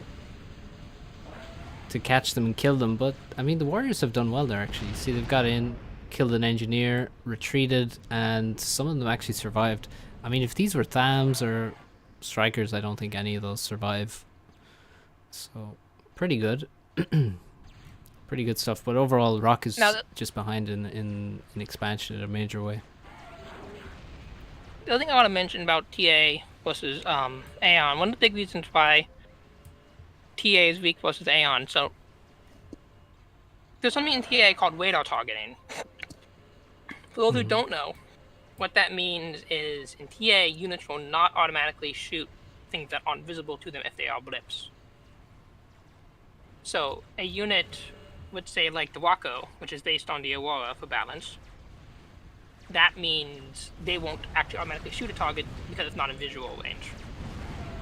And it has longer range than it can see, obviously. So. Okay, here's a which is why stuff like you. Oh, So basically, if it's a radar blip, it won't get shot at by these units. But if it's on radar, but you can see that it's an Aurora, it will get shot at. If it's in visual range. In visual range. What if it's... If it's, in vision. Okay, so if it's in radar, but you can see the correct icon, you don't just see a blip. You know what I mean? Can you shoot at that? Yeah, you will not. It will not automatically shoot it. Oh, okay. Okay. You can manually always target the blips or whatever. Right. But you will not do it automatically. Okay. Okay, here's a question from Nicholas. He's asking, TA transport could pick up a commander. Is that possible in this mod? See, correct. It is. So he could... TA... Ooh. So a T1 transport... They cannot pick up... Yeah. Sorry. No problem. Yeah. But a TA transport cannot pick up an enemy unit like they could in TA. But they can't pick up but they can pick up a commander. Okay. Just the T1 transport itself. Yes. Cool. Okay. Well, that would be very fun to abuse, actually. Start calm dropping your expansions. Nice. Yeah, that's definitely something that could be abused in a major way. I mean, you're basically dropping a gun comm. Yeah. Yeah, I mean, with the D gun, it has quite a low energy cost, so it's quite powerful. Yeah, so Tagrock has a lot of K-bot factories, K-bot labs, making solars. He's this is quite a bad fight for him. He's actually in range of a PD, and he's walking into the... Oh wow, okay, Boom has basically been so comfortable in this game that he hasn't really had to do much, and he's had a big advantage. He's just had lots of time. He has made double gun, and this time he's at the top here, just entering into range of Tagrock's commander now, with a double gun ANCOM and a lot of Aurora and even some scouts and artillery as well in tow. So this looks very bad for Rock right now. Although he does have the sides, that's about the only advantage that Rock has at the moment. He has less units, he's got obviously no upgrades compared to double gun, and yeah, it looks pretty scary for him. Doesn't look like he's gonna... Well, it would be a massive comeback. I feel like he needs to abuse the Hawks, but it looks like that's not happening at the moment. Looks like this game might be over. It could end. It depends on how cutthroat Boom is, and it looks like he's being pretty cutthroat. There's a D-gun attack there, a D-gun shot that we saw. Maybe we'll see another one. Yeah, there we go. You can see it has sort of, it fires like a line of explosive shells. If you line it properly, it's gonna... if you're lucky enough to get it to line up properly, then or your enemy units to line up properly, then it's gonna be extremely powerful. But here, Boom just dominated this game. I think the expansion was too slow, which is just, that's just classic open palms. If you're slower to your expansions, you are going to be far behind in terms of economy, and it's going to be really difficult to come back, especially versus double gun Aeon. Yeah, now this has been... Now we have our final map for today. This was game 4, I believe, wasn't it? This was game 4. Yes. Now, what do I have to host for game 5? The bias is 10x10 Gods of War. Gods of War. Okay, wait, do I have that map? It just came out today. Oh, really? It came out today. Well, I guess I don't have Yeah. it then. Oh yeah, Gods of War SCTA. Oh yeah, okay. I can download it. I see a 5x5 by a guy called Axel, and a different one. Yeah, there's some that look very, well, a lot less aesthetically pleasing than Bias's version, I will say. No offense to anyone, but Bias really knows how to make maps look very Yes. good in this game. Okay, let's. So I asked Bias to make this map for me, because the original Gods of War map had issues for SupCom gameplay, for a variety of reasons. 5x5 Navy map is just call it interesting. Yeah, 5x5 Navy is not really a thing on Forge Alliance or in Forge Alliance. And for SupCom, the mech positions, mech numbers, I mean, were, left something to be desired. For cost of everything, and this is the big map I want to show off today. And in its map, I asked Armored Fish specifically to get some big map. I wanted to have the comparison point between the original and the one that Bias made. Yeah, I actually need Armored Fish's help here. What spots should they be playing on this map? Because there's 5 spots, and I've never seen a map with 5 spots. Yeah, so in the 1v1, I think it's normally the rightmost spot versus the bottom left. Bottom left. Okay. Alright, well, Bias has it set up perfectly then. Yeah. And, oh yeah, Tag Rock is telling us as well. Okay, well, yeah, so we'll launch the map in a second, and you can take us through some of the nuances of this map. I see, obviously, it was 5x5 in TA. That's correct, and it's increased for Forge Alliance purposes, right? Well, I think the size of I think the sizing in TA is the scale is different. I can't remember exactly what size the map was. Actually, I have it open here. I can just check. Right, it was, well, according to the description, it was a 9x8 map in TA. Ah, okay. But yeah, like I said, I have no idea how that relates to the Supreme Commander map scale. It is basically cut in half. Because Axel's maps that he's ported are literally direct ports from the original TA map. Okay. And actually, Postal is in the chat here of Total Annihilation Replays, who casts old TA games, and it's interesting to watch even without basically any knowledge of TA, in my case. And he says that Axel is also the guy working on the TA Forever client, so that's very interesting. We'll be looking at that after this game, actually. And I just put the map in the Expedition game for you to be easier to bring up if you wanted to, Jagged. Oh yeah, okay. Let's see. What's up, Postal? How's it going? Okay, so here we can see it's very purple in TA. Very, very Prince. Yeah, that Mars tile set, very distinctive. And check out the little spaghetti plants as well. Oh yeah. And so yeah, I see like some rocks here and those alien plants. I guess the alien plants give you some energy, right? And the rocks give you some mass. Bit of reclaim. Yeah, that's right. And yeah, squeezing everything out of these reclaimables you get given in this map's very important because, well, you only get 4 metal spots, right, on your island. And with how low resources are at the beginning, you do everything you can to fight for every single metal spot.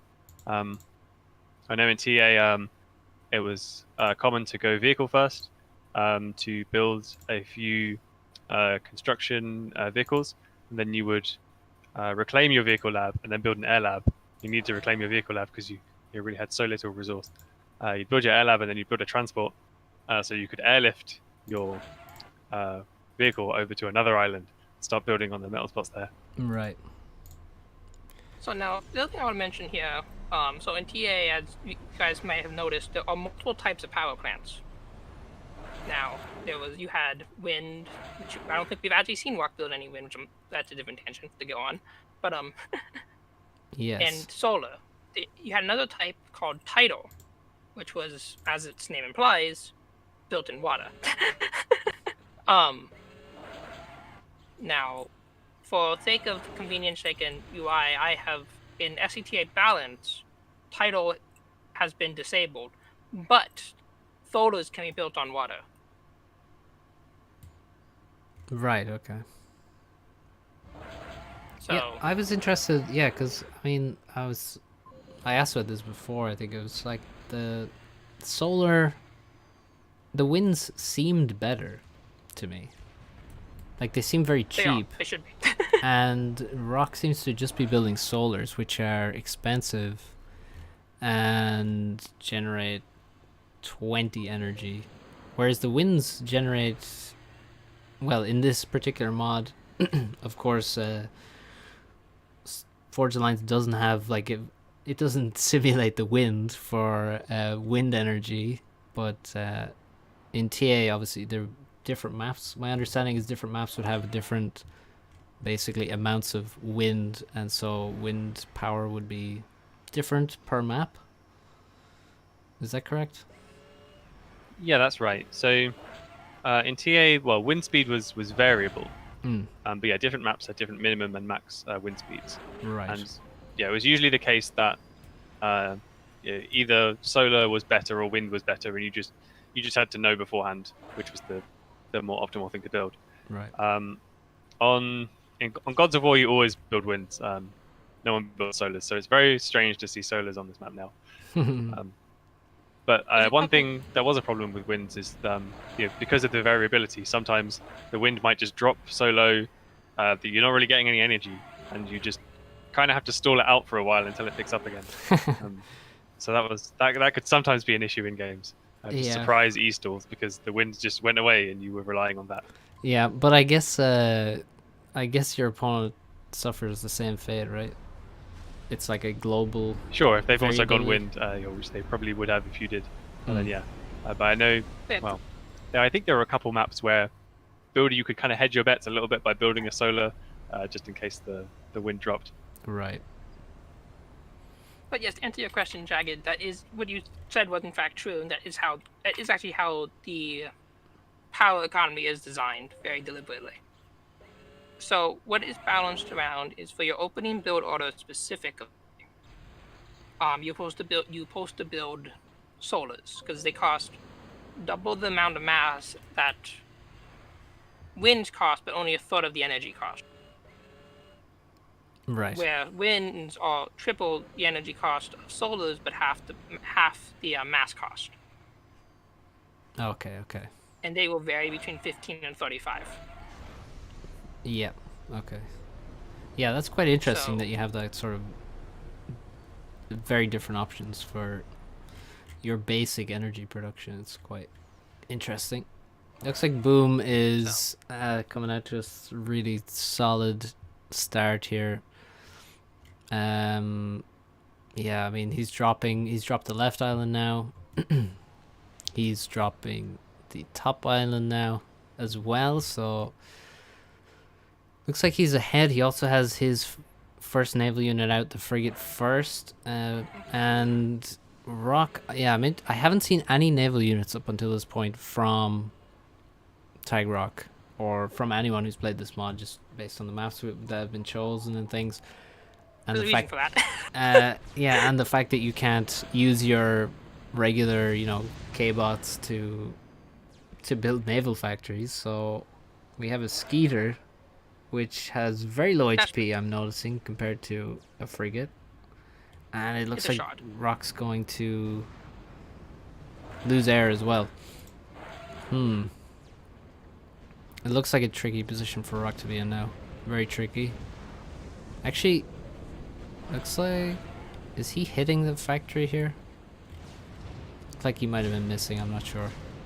But yeah, it doesn't look good for Rock, unfortunately, already. That island is called the Peanut, says Postal. I guess he means this one on the left. Do the other islands have names on this map? I actually don't know. Yeah, everyone knows that one is the Peanut Isle.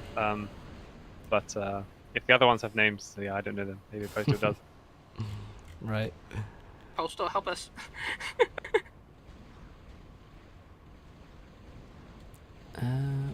So. Yeah, close equivalent to TA's Navy would be to Aeon-based Navy, except the shards aren't as garbage. Right. Yeah, it does. It is a shard, you said, but God, yeah, it does very low naval damage. Actually, it's doing like 1 damage with one of its shots there. So, yeah, it's obviously killed very quickly by a frigate. Doesn't do too much damage, and he really needs to not make Skeeters here, because they are anti-air, as you can see from the icon. Obviously, that's the anti-air icon. He doesn't need anti-air right now. He needs whatever the equivalent of frigates is. The destroyers. Well, I've been in the frigates in SCTA balance specifically for ease of convenience. Right. Yeah, that would be confusing. But Aircon... the reason why I do this is actually Postal. Mm-hmm. Postal can frame better than I can, but in TA, you would actually spam Skeeters like we would spam T1 tanks. Yeah, that's right. So, if you were going to go C, your opening would be to spam Skeeters, and then once you had like a mass of those, you'd consider building the destroyer.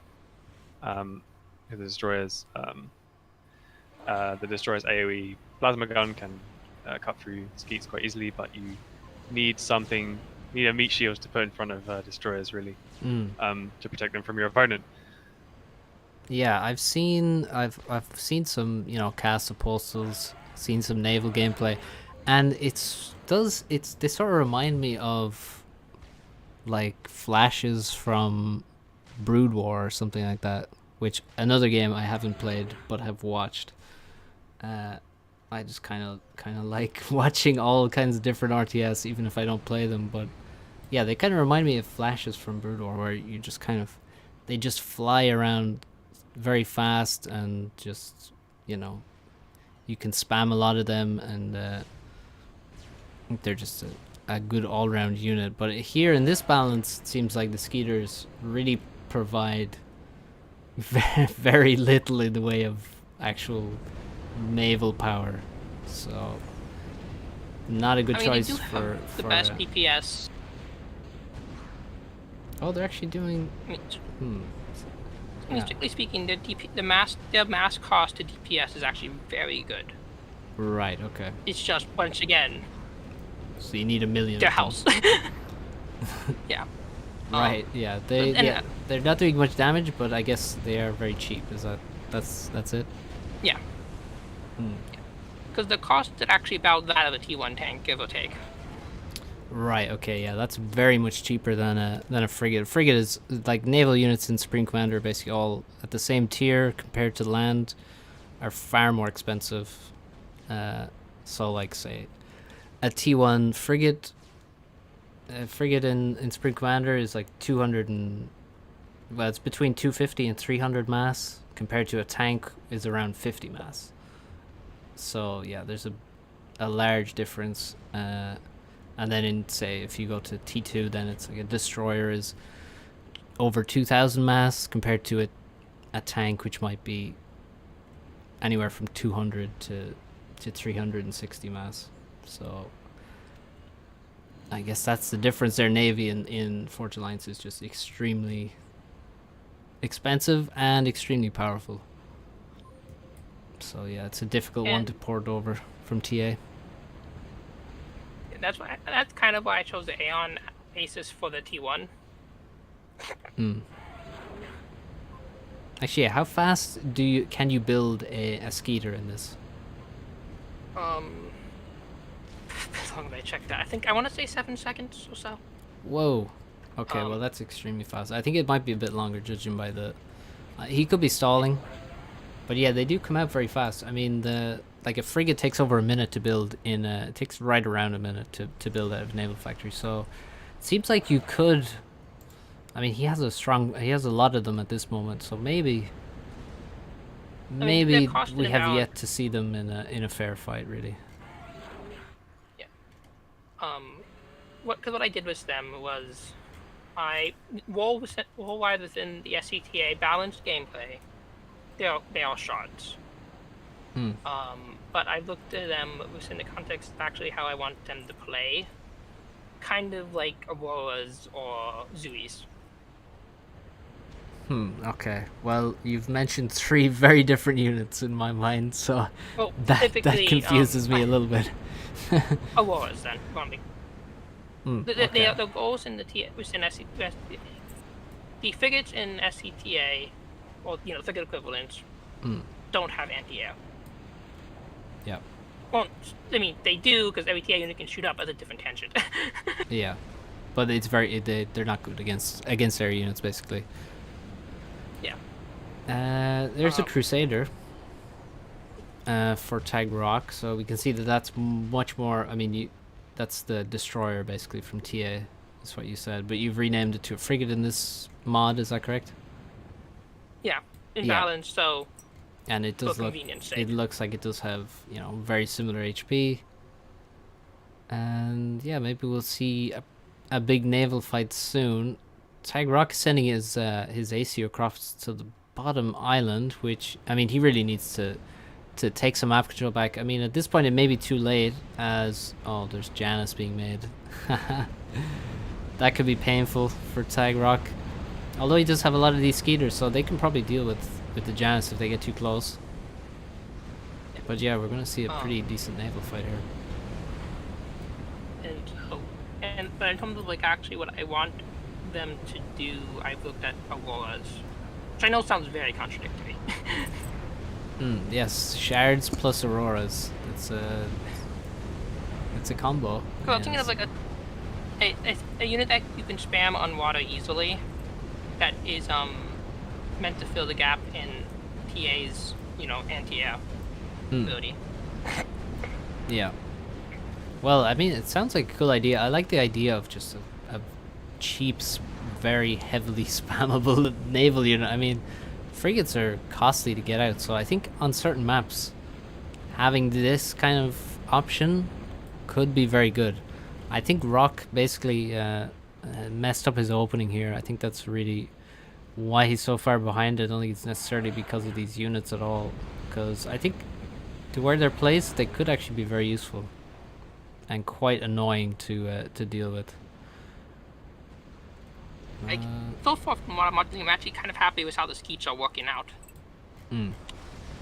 Obviously not perfect, Yeah, no, I was thinking, well, when I was told how cheap they are and how quickly they build, then it became much more clear that maybe they're actually a pretty good unit, although they don't do too much damage. Here we can see how anti-air shoots ground units.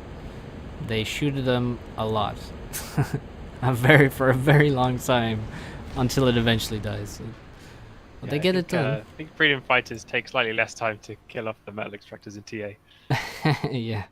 Well, they hate that extractor. Well, these are also UEF mexes, so they have even more HP than other ones. But yeah, that's right. Yeah, they're but mexes in TA are very fragile. Yeah. I mean, I've seen that. The bombers in TA will just one-shot T1 mexes, which is not the case in Forge Alliance. That would be a bit too much for bombers to be able to do. They're strong enough as it is. But yeah, it looks like Rock, I mean, yeah, he's just in a bad position here, and I don't really see a way out of it. He has managed to secure some mass at the top. He's using his commander pretty well, but I think Boom doesn't even care about this island at this point. He already has T2 air, he's got multiple T2P gens, he's got upgraded mexes, and he's got T2 Navy as well. He's actually got T2 Navy. He's making his first destroyer. And that's going to be a brutal unit versus the the skeeters for sure. Actually, Ozone, what do you think of? Well, I'm sure you've seen many of Bias's maps, but what do you think of the aesthetics in this map, say for example? It's something that I really liked. Is how he simulated that spaghetti plant by placing many SupCom trees, but from what I see, they're already reclaimed, so like we these cannot ones show here. that. Yes. Like this one.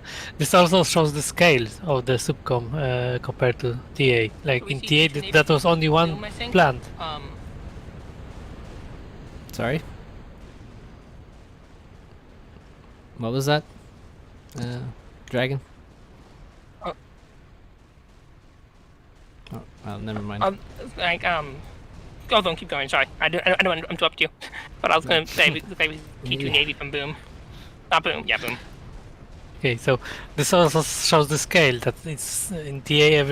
Everything was like packed and smaller. Distances were more smaller.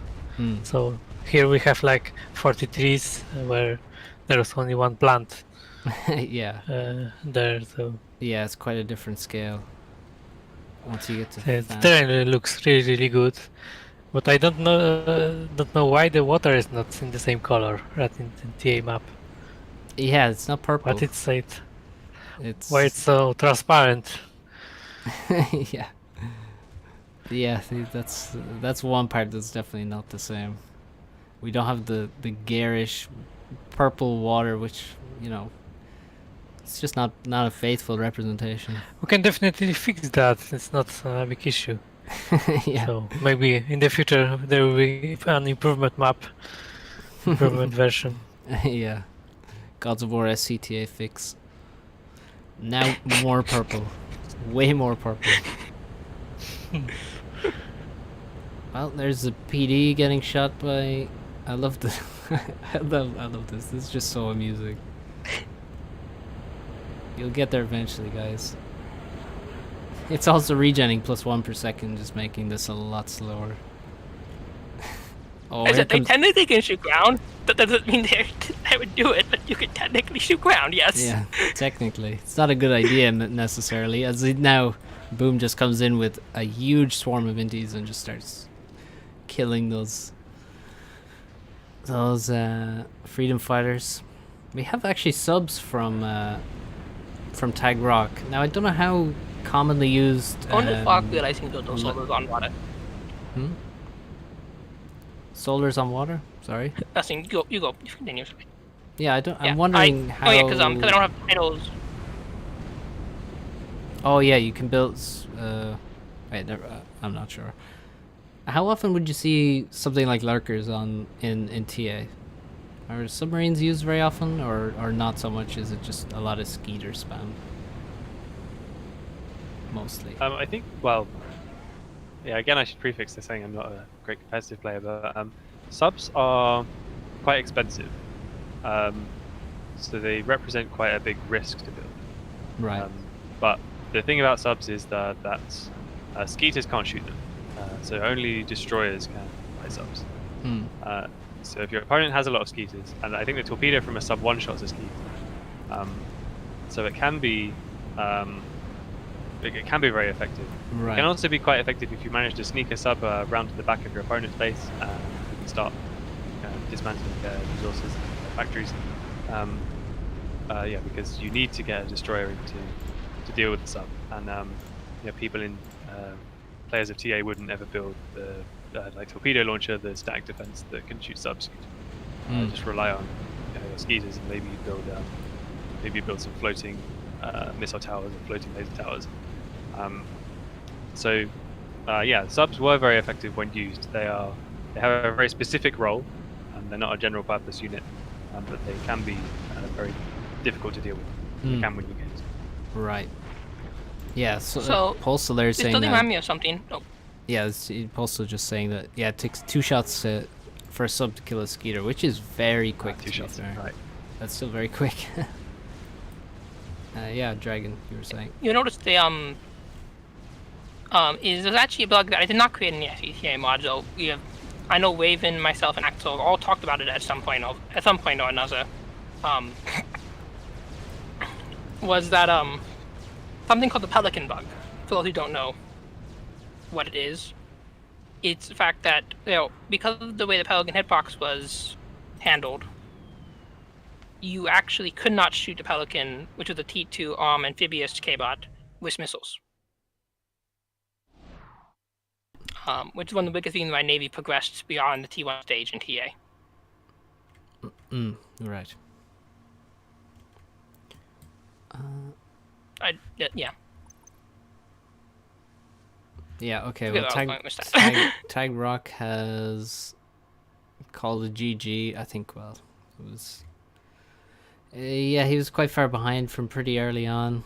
I think, yeah, Boom just expanded and much faster, and once again, Tiger Rock was kind of stuck on his main island for a long time. He did eventually send the comm down to the South Island, took it over, which was a good move, but at that point it was sort of too late already. He also lost, you know, some air cons and things that were trying to expand earlier on. He didn't have air control, so yeah, Boom just takes that one pretty comfortably. And this is an interesting map for FAF. Obviously, if it was 5x5, it would not be a very interesting map. But 10x10 version, it's obviously going to be mainly, well, just very heavily naval focused, and T2 Navy is going to be a game ender here.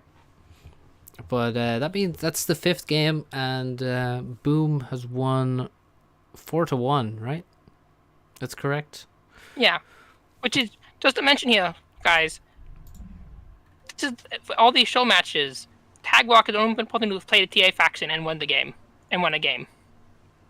Yeah, and before this, I mean, yeah, he's the only one. So, well, he found the powerful unit. Basically, he found the Hawks. Hawks OP. Yeah, exactly. So he found the Hawks. Now, unfortunately, he didn't really get to use them too much again. The next maps weren't really too suitable. Well, he could have done it on open palms. I think maybe he could have gone for Hawks, but yeah, that's a powerful unit, and he used them pretty well. I mean, before in that game, he was actually already ahead in that game. To be fair to him, he was already up, thanks to good use of the aircons and on acid lakes. Is that what it is? Yes. That was the map. So because the guy we had, Walk's opponent, we were going to have Venom has to head out. We do need someone to play TA against Walk on TAF, unless Jagged wants to sacrifice to the slaughter. Well, that would be my first ever online TA game. So probably I'm not a suitable opponent for Tag Rock. So I think you better find an actual TA player, I'd say, if you can, to put up some kind of a decent fight. Almond Fish? Well, I haven't played TA in a long time, and like I said, I think Rock's definitely far higher on in what's the word, in skill than me in the game. Well, I mean, actually, I can see a few people online on TAF, and I'm sure there's TA players in the chat. Judging by just random new people I see here that I've never seen before, I'm pretty sure there are TA players in there. So maybe one of them wants to sacrifice themselves to boost Rock's bruised ego now that he's lost to Boom. Boom also, I have to say, 1500 is not really his correct rating. He's a better player than that. As Hartzer said, he's like 1.8k ladder. He's a good player for sure. And, you know, Rock's playing with a modded faction, so, you know, we're not going to hold that against Rock. Rock also, I haven't seen him on FAF in quite a while. So there's all the excuses for Tag Rock. And let's see if we have a. Let's see if we have an opponent. Oh, we had look. Mm-hmm. I see three people on. Gonna see if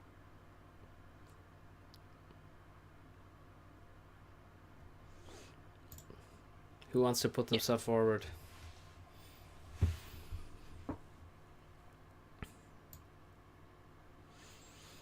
Because if I step in, then it's gonna be terrible. Because I've literally played maybe a few hours of campaign of Total Annihilation, maybe several years ago. That's my entire experience, plus like a couple of games in the mod in Supreme Commander.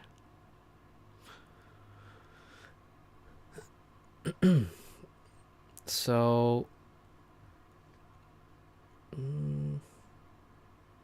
no. I'm asking around. No gladiators let's stepping see. forward in my chat, unfortunately. Chickens. To be honest with you guys, I would actually volunteer, but my TA install doesn't actually work, I have to admit. Oh, damn. At the moment. I have Sure this it NVIDIA doesn't. driver bug that makes my TA be in two colors, like black and white. Oh, which really? Is, yeah, not great. Which I Damn. really need to fix. Yeah, there's some NVIDIA bugs in FAF recently. I don't know what kind of updates they've been making, but there was an NVIDIA fix or bug that just caused serious lag in FA as well, which had some I warned him about this beforehand, actually. Hmm. I told Fish, before. Yeah, I think the solid fix is just a rollback, basically. Well, for the FA one anyway. Might be similar for TA. Postal's not at home, so he can't play. That's unfortunate. That would have been very fun to watch, actually. Yeah, I would have been excited for that. Well, we could See if Tip 2. we could do it at another time. Could schedule another, maybe some TAF gameplay. I do have one other person I can try to drag in or try to ask. I'm assuming he's probably not going to say yes, but I'm going to ask him. Okay.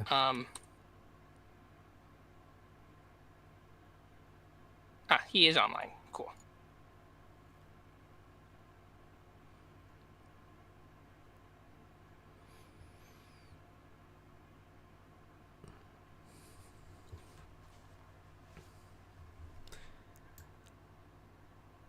Yeah, so I think some stuff has been learned there about the SCTA mod anyway.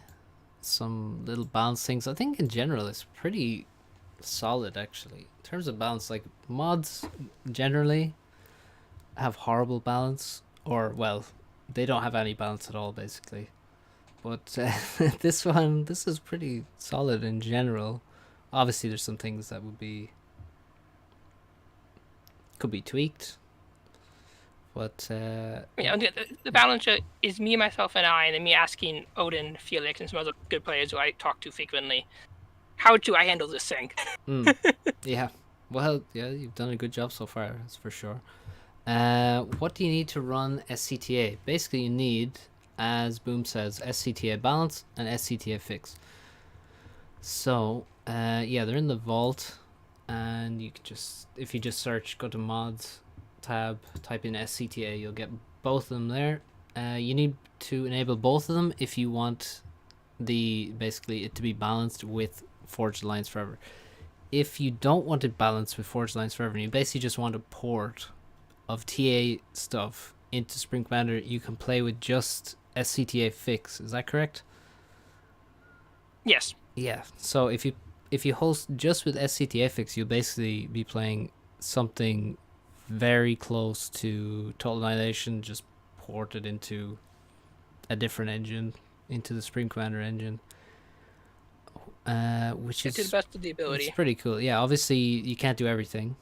It's a different engine after all, but it's pretty impressive and fun to play. Like just to No, you didn't. You know, you don't need TA to play it. It's just a mod for Supreme Commander. Now, if you want to play TA I have actually online, done very. yeah, sorry. So you finish. Yeah, if you want to play TA online, I don't know the best way to do it, but I know that there is some kind of new. I assume this is pretty new place to play, which is TA Forever, TAF. Is this? It seems quite new. This it basically it has the client that you will recognize from FAF. I mean it is the same client, but it's for Total Annihilation, and all you obviously need an install of Total Annihilation. You can get that on like Steam. I think you can get it on GOG, and yeah, super easy to set up. I set it up yesterday, and you can play on TA Forever, which I think I will be doing in the future. I might check it out. Now there's very few people on there. It is, as Postal says there, he says it's very new. It's been out for a couple months, but it's pretty. It's very cool. It's very cool. And I like that, you know, all the work that's been put into FAF can actually be also, some of it at least, be put into use for Total Annihilation. Yeah, the website is also the same as the FAF website. Do we play this mod on TAF or FAF? Oh, what we've been watching for the stream is on FAF. It's a mod for FAF. Yeah. SCTA. It's what you search in the Yeah. vault. Go ahead. The mod we were playing today is just this is just on FAF. It's just just for SupCom. Mm-hmm. As he said, this is a new client that my predecessor Axel, the previous guy who managed the SCTA mode, created, because he wanted to be able to play Total Annihilation online easier with friends and such. So he did create it. He forked it from FAF, and that's the reason why I do want it to actually have this shown off today on your stream, Jagged. With shameless, I guess, indirect self promotion. Help Axel out, because he had put a lot of work into this, and and a lot of people at TA. So I mentioned Odin, Felix, and I forgot to mention yet Hatcher, how it helped me balance the SCTA. But people like Postal, Scott, the guy who makes VMod, had also helped me a lot from the TA side of things. Stuff like making sure the Hawks function like they should have in TA, like you saw today in today's game. That was stuff I got input from those people, and I want to help showcase that. Yeah. So I'm guessing we don't have a suitable opponent for Tag Rock. Unless you or I want to play against Rock. Well, it doesn't seem very well. I don't know how good you are at TA, but I'm obviously. What's the name at SupCom? Okay, how good are you at SupCom? I'm a 300 ladder player. Okay. And why? I see. Yeah, I don't think I'm definitely not even 300 TA. I'm probably minus 500 TA.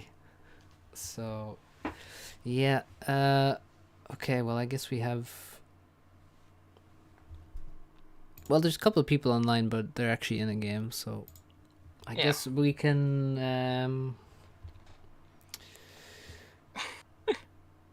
I could play. I mean, we did have Squall. I could try. Okay. Okay. Why not give it a go? I mean, maybe I can get some live coaching. From the chat. I have like no delay on the chat, so if you can just give me every single building that I need to build in order, then maybe we can do something. So I'll try host the game anyway. Let's see. I would play Core Contingency. Is that right? Yes. What map would you suggest we play? I was gonna play God. I wanted to pick God of War to showcase the difference between the two maps. Oh, okay. So Navy. And how a risky proposition. So you'll Yeah, get beat very quickly on Gods of War, but give it a go. Okay, Postal, come and Hey. join us. No, Gods of War games last well. They don't last Yeah. long, do they? Rock will definitely know how to punish you on this map. Postal says I can't help you against Rock on Gods of War. Okay, well maybe a different map then. Hang on, let me Okay, something a little. I mean, you bit- could do the warm up on Gods of War. Like I said, I think it would be over very quickly. Well, let's try something a bit where you see you want to showcase the difference, but I don't think you'll see the difference properly if I play it. To be honest. yeah. Okay, something more forgiving.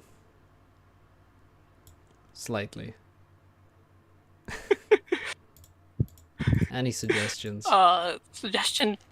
The past. Postal, help us. Oh, what? Well, that sounds. Hi, Postal. The past sounds. Hey man. Don't do the pass.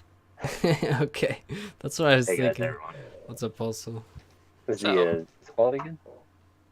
Hmm? Can you hear me all right? Yeah, we can hear you. Yeah, you're a little blurry, but we can hear you. Okay. Yeah, this is why I was a little hesitant. Yeah. Okay. Postal, use maps. your TA contacts. Help us.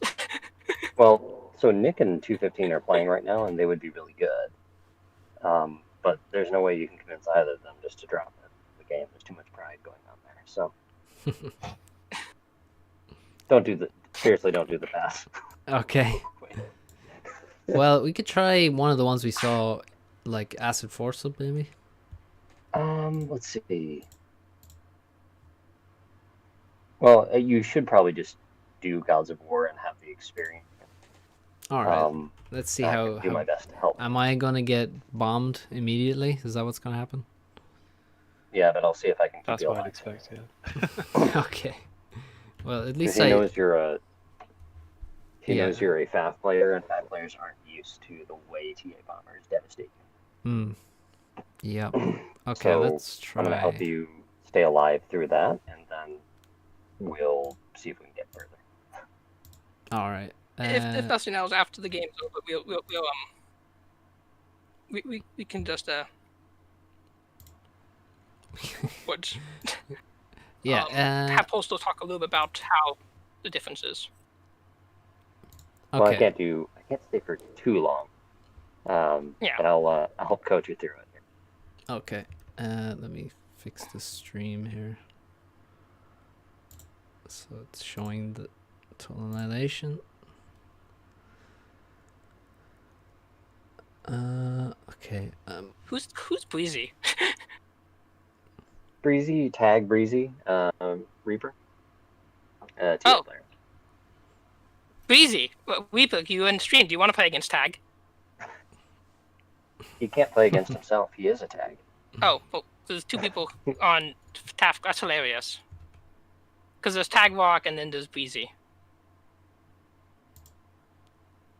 Oh, he. Right now online. Oh, he. On the TAF client. Yeah. Yeah, I don't know if Reap's got his TA working. I don't see Rock in the. He's gonna have to make sure he joins. Yeah, I don't see Rock in my lobby at the moment.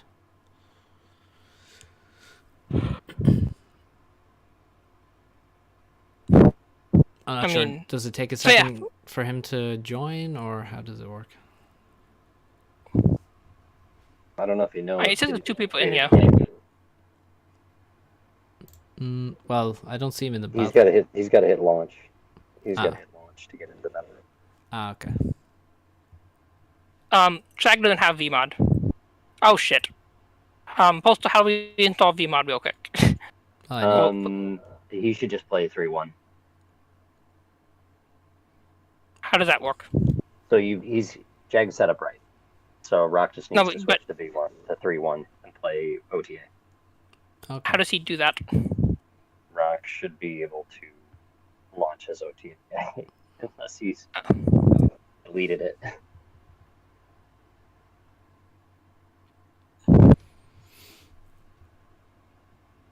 Fudge. Well, so I'll waiting on technical difficulties. Yeah, So Jagged may have to tell edit off the end of this. just tell us the differences between the TA between TA Naval we saw there versus SupCom Naval. Oh, well. So what you saw Rock do by building a Skeeter screening force around a Crusader, that's very normal for OTA. And that works pretty well. Skeeters are general purpose. The lasers don't do that much damage. The missiles is primarily what they're good for.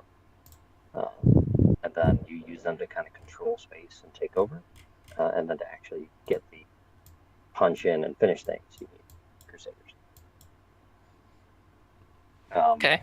But whereas frigates, there's really no equivalent, I suppose. Although I see them in a very similar way, such that even when I play Force Alliance with my brothers, I call frigates Skeeters.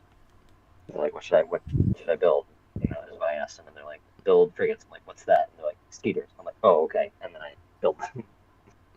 Yeah, they do seem to fill a kind of a similar role. Like you just spam frigates. That's the simplest naval gameplay and the most effective for a lot of the opening of the game and even later on.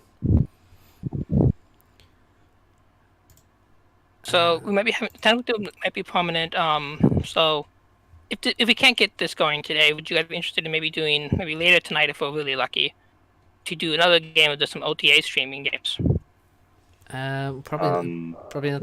I wouldn't do tonight, but definitely another time. I'm down to play some TA and with whoever. Yeah, Whoever wants to stump me. I'd be willing to work something out. For me, of course, it's going to be weekends in general to match up with those in the European time zones. Yeah. Yeah. Because actually, you could watch Jagged play me. Jagged, you could play me in for all the memes. Yeah, maybe that would Sure. work. Yeah, I don't think playing Postal would be good for me. Don't think that would be a suitable level of opponent there.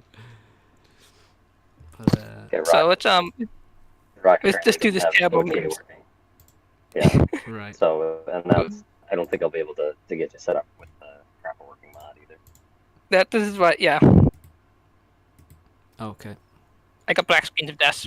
So it's just, I guess Jagged will just play against me. If I can get my thing to work. 1 second, guys. And I'll be right back. Oh, I left the game actually. Sorry.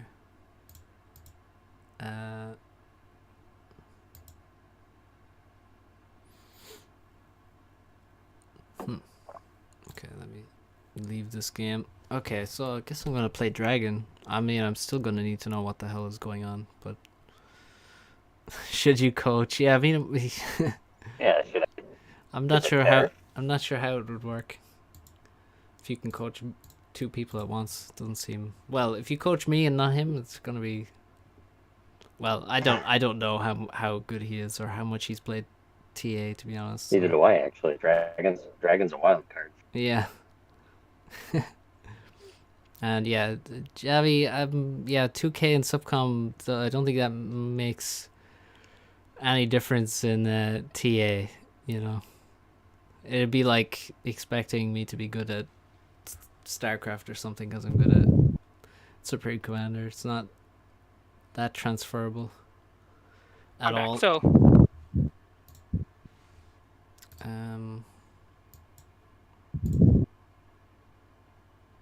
you saying not RTS players are gods at all RTSs? Yeah.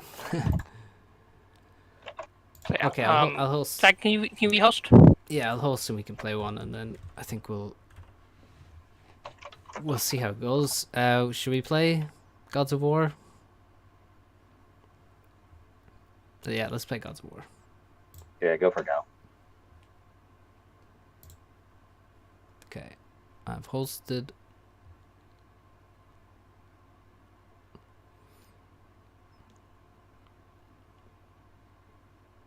Oh yeah, if you want to post any links in the chat, then let me know. It's just YouTube doesn't allow links basically, so I can post them if you would like, or I think I can. Okay, I'm back. Yeah, I've I hosted see. there. Okay. And now we're going to see some of the worst TA gameplay ever streamed live. Courtesy of myself. Whoa. I want to say this might be. I don't think I've ever seen a live stream TA game. It might be the first. While you guys have been talking, I think I Like might have YouTube got my anyway. TA installed to work. Okay, that's No. better because I keep having issues. Oh, Well, yeah. well, yeah, we can see. I still need, like, I've never actually done this in TAF either.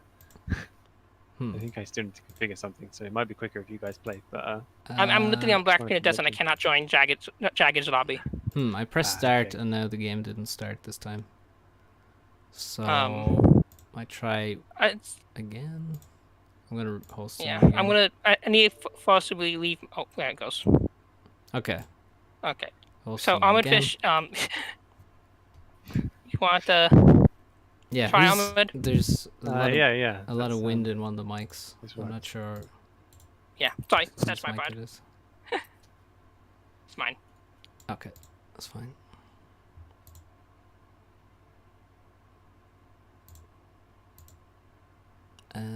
So I don't know how this works exactly. Is the game open in TAF? No. Let's see So once you join the lobby in TF, then you have to hit the start button to the right, and that will get you into Jagged's lobby. Yeah, so there's... right, I think my issue right now is I can't see a lobby. Maybe I probably have a really old version of that client. It makes you They forcibly see the update if auto you haven't. updated. Yeah. So you should see a map called a thing called staging.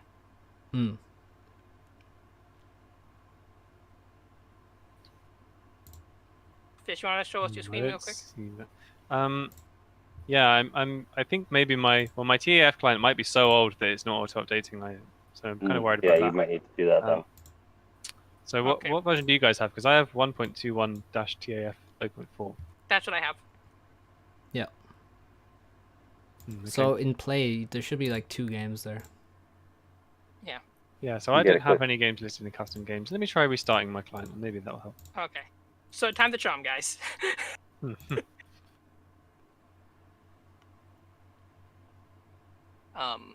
But yeah, so we had all the flashes, and I mentioned Pelican Bug very briefly, Postal there, but you can probably talk more about it than I can.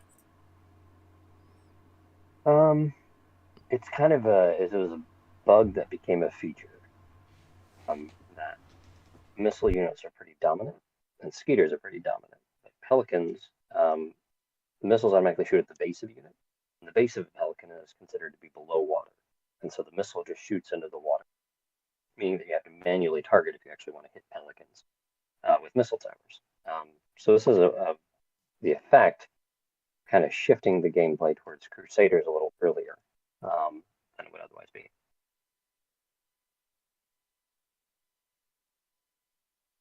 So I'm still not able to see the thing. I'll tell you what. How about I create the game? What map did we want to play? Gods of War. The map, Gods of War. Of course. Yeah, you give it a go, and I'll see if it pops up for me. No, I'll try to join Jagged's lobby a third time. God, I can't. I haven't pressed start. Am I on going this crazy, one, or is so- Gods of War not in the map list? In the TAF? You are definitely crazy. Yeah. Well, I had it and I installed the game Definitely, yesterday. definitely wrong. Actually, I installed the game today, I think. So yesterday, or today. So something's gone wrong there. Yeah, I think I might need to reinstall TAF. Maybe. Sorry, guys. I didn't. No problem. Okay, I've you can been as do much help as I that. thought I I'll would try be. join Jagged's lobby a third time. Yeah. Try join this game. We'll see if. Okay, it says 2 out of 10 players. That's positive. I'm gonna press start and hope that the game launches. It did when I wanted to play Okay. against Rock, but then when the previous time it didn't launch the game. I'm on a And black screen of death right now. yeah, it says ended, actually, in the lobby. Oh, I know what happened. Mm-hmm. What? Why would that? Like you exit, they think I can't actually without Alt F4 in my computer. I cannot actually close the game. I'm going on black screen of Death of Doom. Right, well, the game never opened for me, so... Oh, okay. Okay, well, maybe it's just not meant to be tonight. We can try again another day. I'm gonna try hosting, and then we'll give up. Okay, that makes sense. Final roll of the dice on some god-awful TA gameplay. Okay, press join. Okay, ready?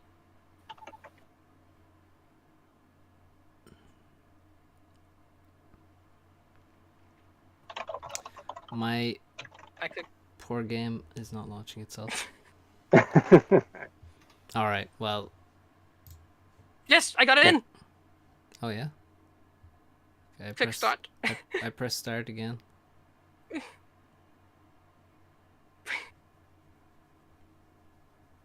We have gotten. I got nothing. I got nothing. Alright, well, okay, that's the last my attempt. client is now outdated. Okay, well, you could play Dragon then. But me, that's about all I got. We'll figure it out for Okay. next time though, and because I do want to play some TA for sure. Yeah, it'd be a lot of fun. I'll try one more time on it, then I will actually just give up. Right. Yeah, thanks everyone for Yeah, being on the call. Thanks Armored Fish, creator of the map editor in TA, Mappy. Thanks Dragon, SCTA, mod. What would you say? Mod manager? You didn't create the mod from scratch, did you? Yes, I call myself the mod manager. Yeah. Ozone X, who created the FAF map editor, and many maps, and also Postal joined us here at the end, and he as a TA player makes casts of Total Annihilation games, so go check out his channel, Total Annihilation Replays, if you want to learn a bit more about TA. And yeah, thanks everyone for being on the stream. I want to say, Jagged, thank you for hosting the thank you for hosting the SCTA show matches. I really appreciate the time, and and we actually went about longer than we said we were planning on going to. So thank you for doing that. Yeah, of course. No, you're welcome. Yeah, so that's it. Thanks everyone for watching, and yeah, check out TAF if you want to try and get some TA games going, and hopefully you won't have the technical difficulties that we've had in the last 5 seconds, because I actually I got the game installed the client in about a few minutes, and me and Dragon launched into a game earlier today. So I'm not sure what's gone wrong in the meantime. It's very strange, but I think it's because of Tag only has VMod. No, but Rock isn't trying to join, so I'm not sure exactly what the issue is. Well, whatever it is, we can sort it out off stream. Yeah. So yeah, thanks everyone for watching, and thanks everyone on the call, and see you soon for probably SupCom next, but we'll be back to TA soon enough, I'd say. So see you next time, guys.